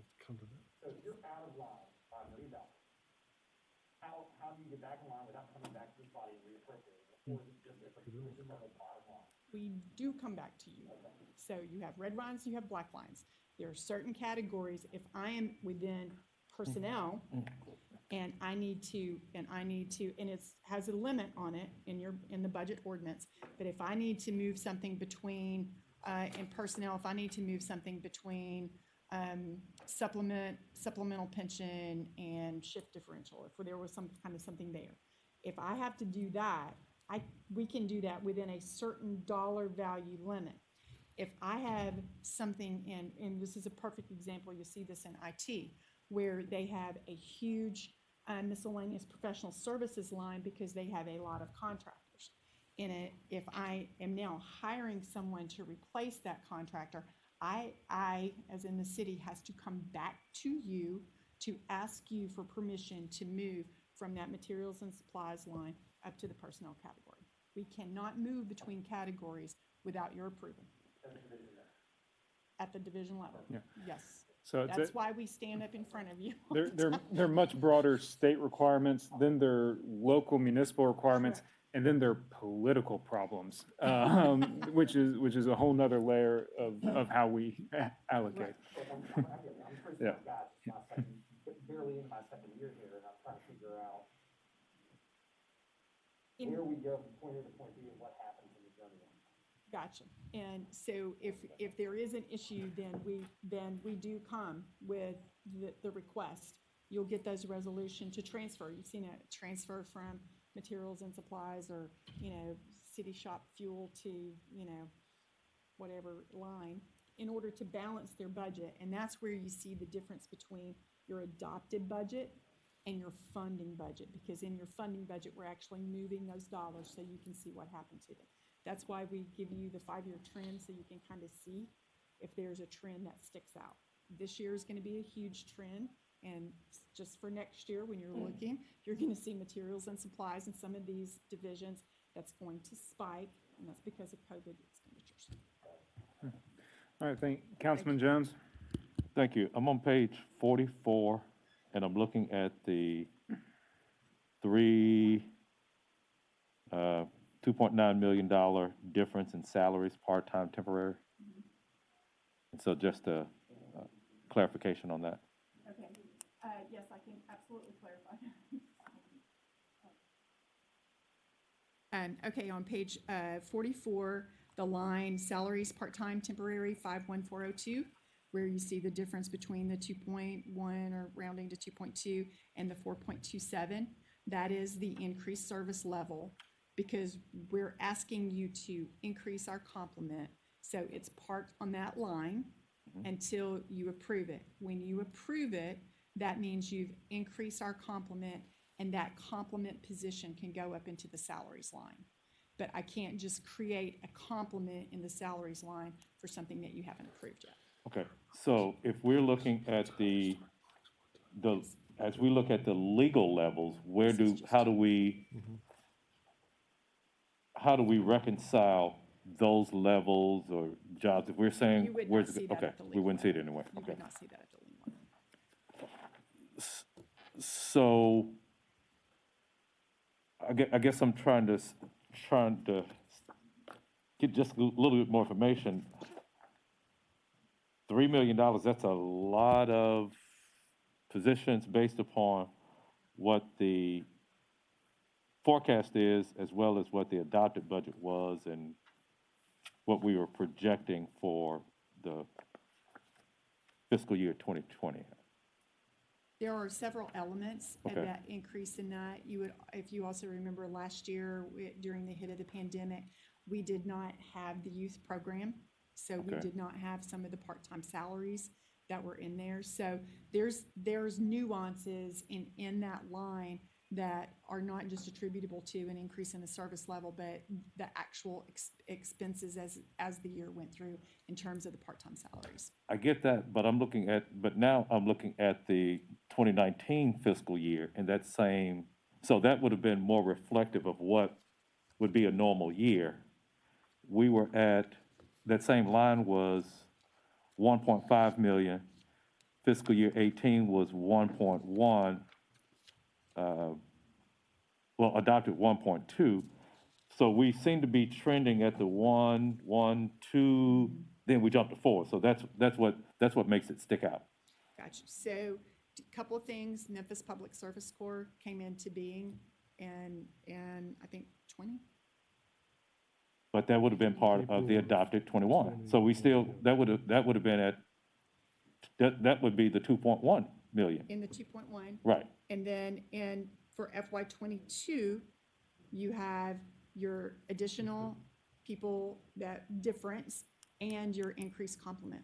May I chime in? Okay, because that's a double where I hadn't seen like a double, what would be a projected part-time. Because 2 million of that is GBIT. GBIT. It's parked in that line. And then it gets parsed out after that. And Gotcha, then, okay. once you approve it, Gotcha, okay. then the pieces go out into the salary. Gotcha, okay, I'm clear. Okay. Yeah. Thank you. All right. I apologize. Thank you very much. Quick question, what is the new, or the additional staff member for CLERB, what will their roles or responsibilities be?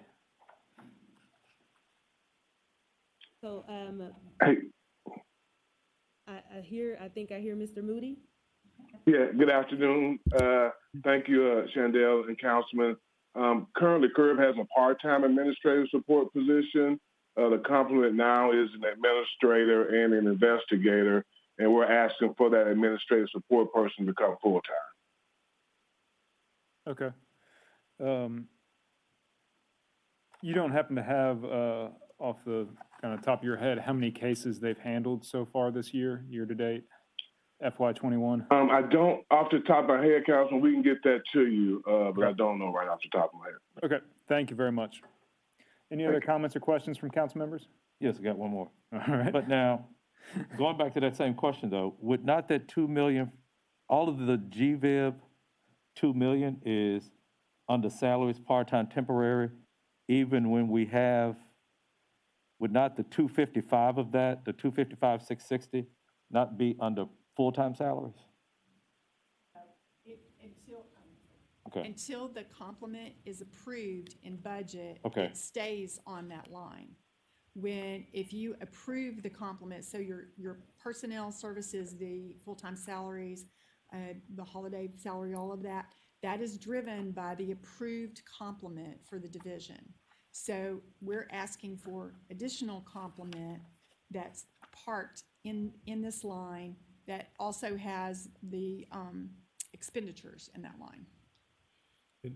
We have not done this very often. Okay. The last time we did this is when we created the Office of Performance Management.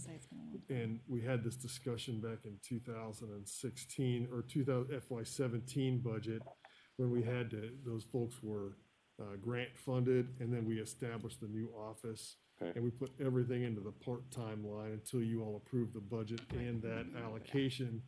And then when we went back and did the final budget, then it's allocated out in the full-time salaries and into the M&S budget at that point. Okay. Thank you.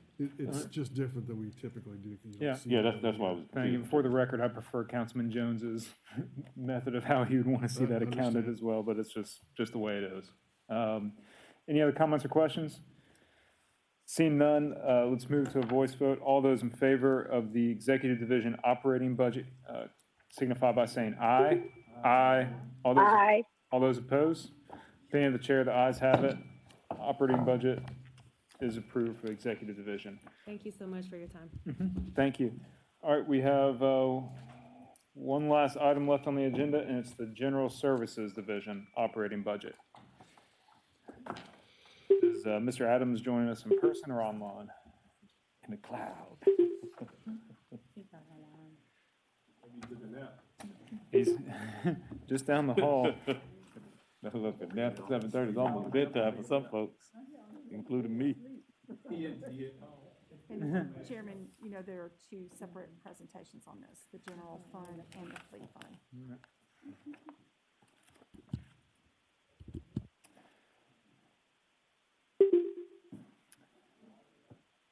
That is unfortunately correct. We have two separate presentations. Can I get a motion and a second for the operating budget general fund of general services? Are we allowed to move the whole? Well, we can, but not prudent to do so. No. Now, it can be approved without discussion, certainly, but no, we're going to take each item one at a time in terms of the vote. Director Adams, we almost moved the whole you tomorrow. No. But I'll move it. All right, we've got a motion by Councilman Jones, second by Councilman Smiley for the operating budget general fund. Director Adams, if you introduce yourself and your team, the floor is yours. We'll reserve comments and questions until you're done, and then we will go to the fleet fund afterwards. Yeah. Okay. Yes, sir.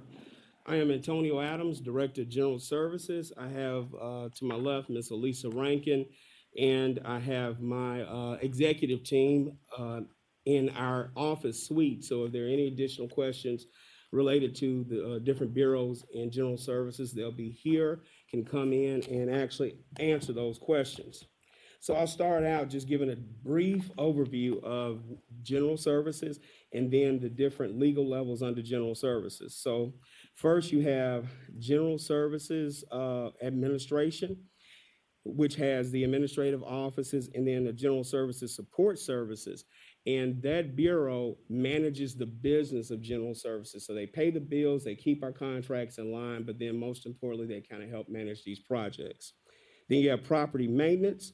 Under property maintenance, they maintain our city-owned property. That includes landscaping of our vacant lots that we own.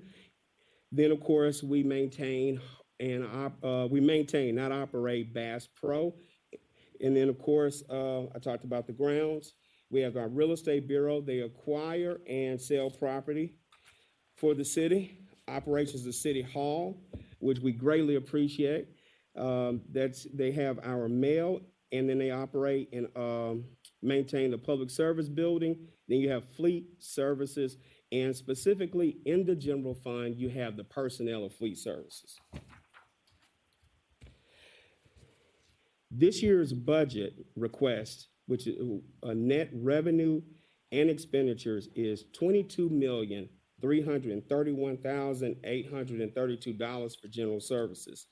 This is $950,000 below the FY21 funding budget and $395,795 above FY21's adopted budget. So just want to give you a summary of the budget request. And for the sake of time, I'll point you to page 5, which is our bridge to FY22's request. As noted, you see the FY21 adopted budget was $23,319,375, $319,375.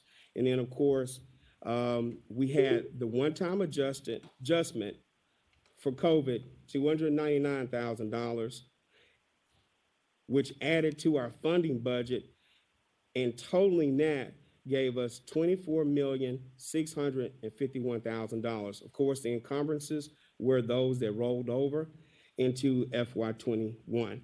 Our proposed request is $23,833,070. A true description of our spending or comparative is on page 7. And you'll see that we broke this down. You'll see the expenditures before the COVID or without the COVID-19 adjustment. And then, of course, you'll see those with the COVID adjustment. So we just wanted to reflect that mid-year adjustment because of COVID, but then we wanted to actually show the true reflection of the budget itself. And you'll notice throughout, we always include our funding budget as well. Let's go to page 8, and you'll see that the summary of changes that we have in FY22. In our personnel services, we do have some adjustments to our full-time salaries, job incentive program, which we created last year. And what I do there is I actually compensate our employees for the certifications that they hold that we use. A lot of times we actually have to pull permits and things of that nature. And so I want to incentivize the employees to get the most out of, one, our training program, and then go back to school. But then most importantly, I want to acknowledge the fact that we do utilize their certifications. And then, of course, there's hazard pay that I'm going to continue to pay the employees in FY22. We had a reduction in our ADC funding. There's an expense recovery, and that's personnel, and that's primarily in a reduction from the fleet fund.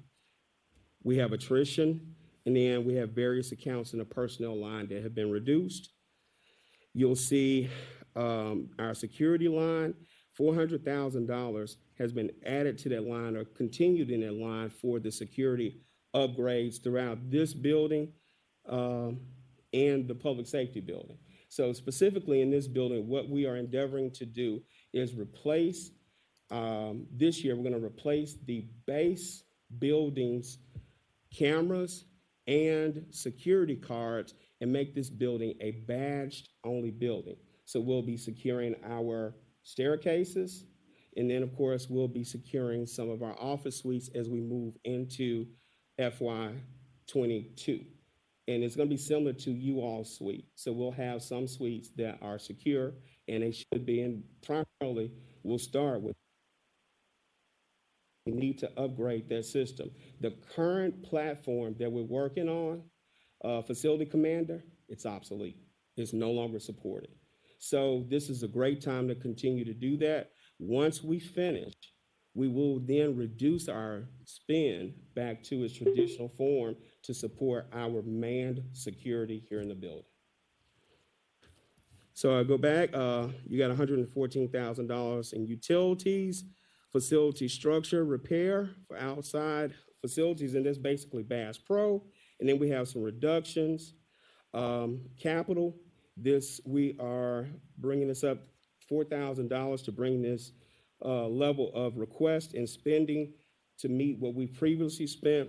And then you see that there's a note change of $518,000, which is reflective of our adopted budget. And then, of course, then you'll see $817,000, which is reflected of that as well, but it includes the COVID adjustment. So let's go to our revenues. You'll see that our request for revenues, or our projected revenues, is $1,501,000. Let's go to page 11 and you'll get a detailed description. So we have fiber optic franchise fees. We have rent that we receive from Bass Pro, rent of land that we have, and then of course we have easements and encroachments. I'll bring your attention to the fiber optic franchise fees. We did have an unfortunate circumstance where one of our companies that we did have under agreement went through bankruptcy. We are working actually with the city attorney's office and Mr. Wade, who's been helping us as well to go and recover as much as we possibly can. We hope as development continues and we ramp back up that we can actually recover more, but right now we are reducing this based on what we know we've lost this year.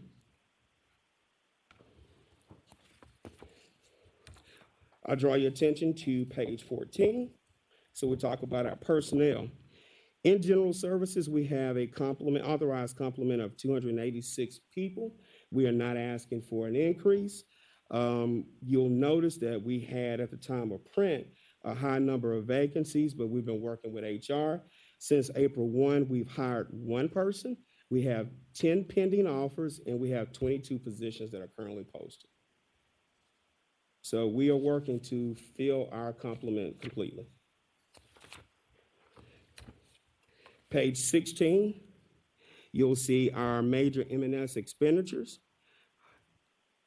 You'll note that material and supplies is our predominant expenditure as we try to ensure that we do all of our work in-house. Where we cannot, we have identified services because just as a smart business case that we outsource.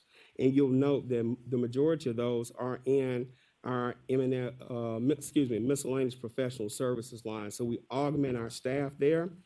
You'll note equipment rental, and the equipment rental primarily is our copiers.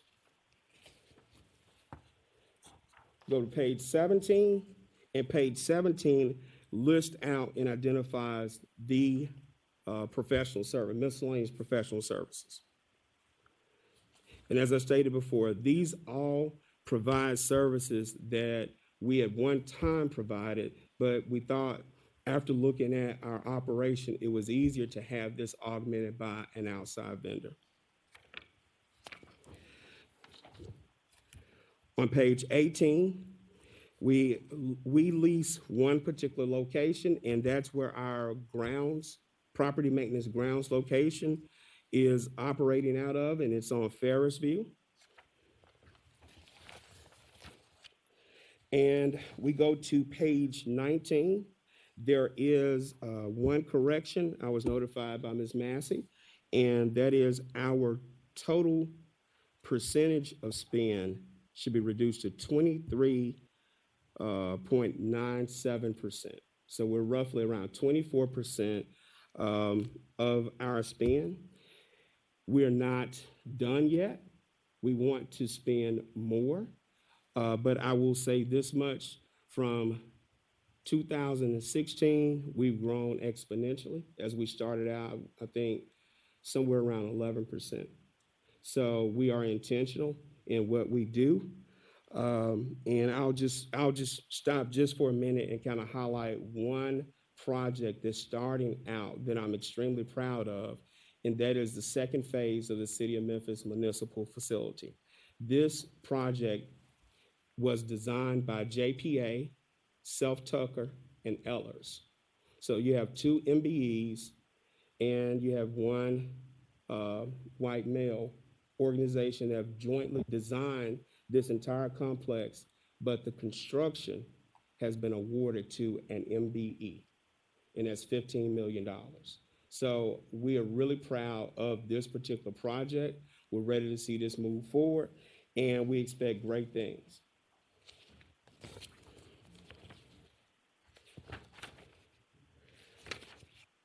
And let's go. So we'll move on to page 23. And I'll just conclude with summarizing our net request. You'll see on page 23, our net request is $22,331,832. And that concludes our general services general fund request. Should I go to fleet? No, not yet. We're going to Okay. take a vote on this first. All right. Any questions or comments from council members on general services operating? Seeing none, I assume y'all ready to move to a voice vote. All those in favor signify by saying aye. Aye. All those opposed? Opinion of the chair is the ayes have it. Ms. Robinson, I'm surprised you didn't jump through the phone when he said that A word. Must not have been on. I almost jumped over the desk, Council. That was like going, And that "She one. So what must are you doing?" not have been on. I am tired. So And let that's why that everybody vote looked at me. reflect the quality of Director Adams' work and not the hour of the evening. All right. Absolutely. At this time, we'll entertain a motion and a second on the operating budget of General Services Division Fleet Fund. All right, so we had a motion by Smiley and a second by Councilman Jones. Director Adams, the floor is yours for presentation on the Fleet Fund. Okay, I'll point you to page 2 and then give you a summary of the budget request as well.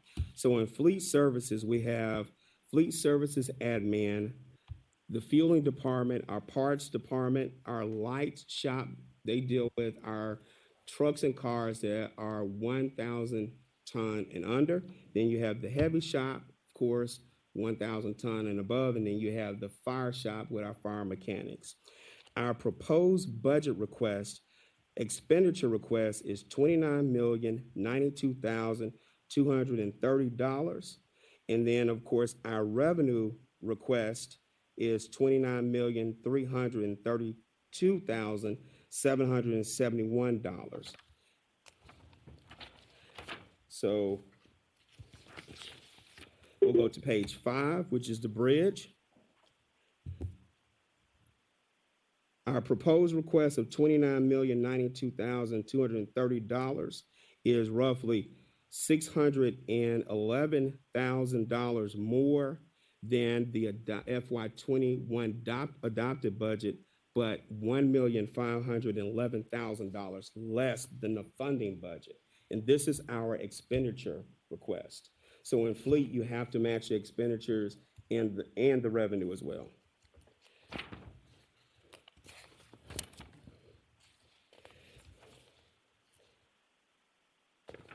So let's go to page 8, and it gives you a breakdown of the expenditures. So you have professional services. So we're going to reduce the professional services, $927,000, really $928,000. Our safety equipment, we're going to reduce that. We had a really good year because of claims, so we're going to reduce that. And then there are smaller other accounts that total up to a reduction of $110,000 roughly. Then, of course, we'll reduce the equipment to $189,000. Then, of course, we will reduce our inventory purchases, and this is where we keep our fuel, $1,416,000, and then, of course, our fuel inventory, $1,358,000, which is symbolizing a roll forward and bringing that in line to historical spending. Now let's go to page 10, revenues. So you'll see our revenues are projected or proposed for FY22, $29,322,771. That is a reduction of our projected revenues of $1,002,971. And the details of that reduction are on page 11. And so you'll see those particular lines or items and accounts that we propose to reduce. A lot of this reduction is because of the reducing from the general fund during COVID or because of COVID.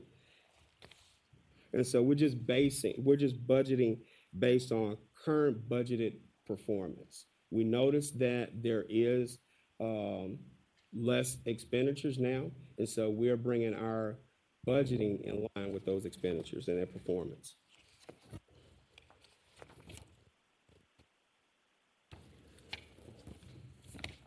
We'll go to page 16, and we'll talk about our major M&S expenditures. So if you recall, I mentioned that the fleet fund personnel line is housed in the general fund. If you go to page 16, top of page 16, you see $12 million in our miscellaneous professional services. $9 million of that, or roughly about 72% of that, goes back to our salaries, and then 28% of that goes into augmented services that we contract out to actually support what our men and women do in fleet. So that's the bulk of the M&S spending. We can go to page 17 to get a detailed description or a breakdown of what that spending looks like. So as I mentioned before, the fleet fund, we bill back the general fund for the personnel. So the fleet fund is made whole by billing the shop charges, field charges from the general fund, the various accounts in each division. Then, of course, you'll see we spend a lot of money on tires, radiator services, towing, other car parts, flooring services. So we have a robust spend, but they are primarily in a service-related item or category, I'm sorry. And I can take you to pages 21 and summarize the expenditures. The expenditures, proposed expenditures will be $29,092,230. And then, of course, on page 22, our revenues are projected at $29,322,771. And that concludes our FY22 Fleet Fund presentation. Any questions? Thank you very much. It's amazing that the fluctuation in gas price cost us $2.5 million. All right. So I can't update you because I know specifically, Chairman, or that you were interested in locking in prices. So we just recently let bids, and we received and are in a process of awarding bids. But within the bid, we did identify a percentage and amount for us to lock in a rate. And so that we are going to definitely lock in a rate. Now, there will still be a percentage in which we will be able to, and it's primarily in unleaded fuel, where we will be able to then purchase based on the OPIS rate or the market. So we'll still be able to compete against the market and take advantage of market rates, but then we'll be able to lock in, and that's primarily diesel. Okay, so we're hedged on the upside, I guess. Correct. Okay. And I'll just tell you from experience, and it was around 2015, for a short period of time, we were actually paying more when we locked in rates than they were paying at the pump. So it just depends on when the market bottoms out. So we didn't want to lock in the entire fuel consumption. Understood. And if you can figure out how to time the fuel markets perfectly, let me know. We'll make a killing outside of government together. Last year I put some 119 gas in my car around this time. And yeah, at Costco, 119. Yep. Those gas futures turned negative for a little while. Or the oil futures did. Yeah. Any other comments or questions from council members? I do, Chairman. All I right. just want to say one thing that I thought, and I can't believe my colleague, Councilman Jones, didn't catch this, but I just want to say I found it incredible, fascinating, and awesome that $24 million of your spend is, if I read that correctly, is with Black female-owned businesses. Is that right? Did I read that? Is that in your operating budget? That's in my operating budget. Yes, sir. That's incredible. So that, if I understand the numbers correctly, that includes CIP and operating as well. And so with that, we have been intentional as far as our spend is concerned. I did hear Councilman Jones, his first year, and every year since, we have definitely been intentional. Yep. Okay. Thank you very much. Any other comments or questions? All right. Seeing none, I assume you all are ready to vote. All those in favor of the General Services Operating Budget Fleet Fund signify by saying aye. Aye. Aye. Aye. All those opposed? Opinion of the chair is the ayes have it. This operating budget is approved. All right. Thank you, everybody, for the hard work today and the long hours. Enjoy the weekend and the weather. Is there any other business for this committee? Seeing none, we're adjourned. Great job.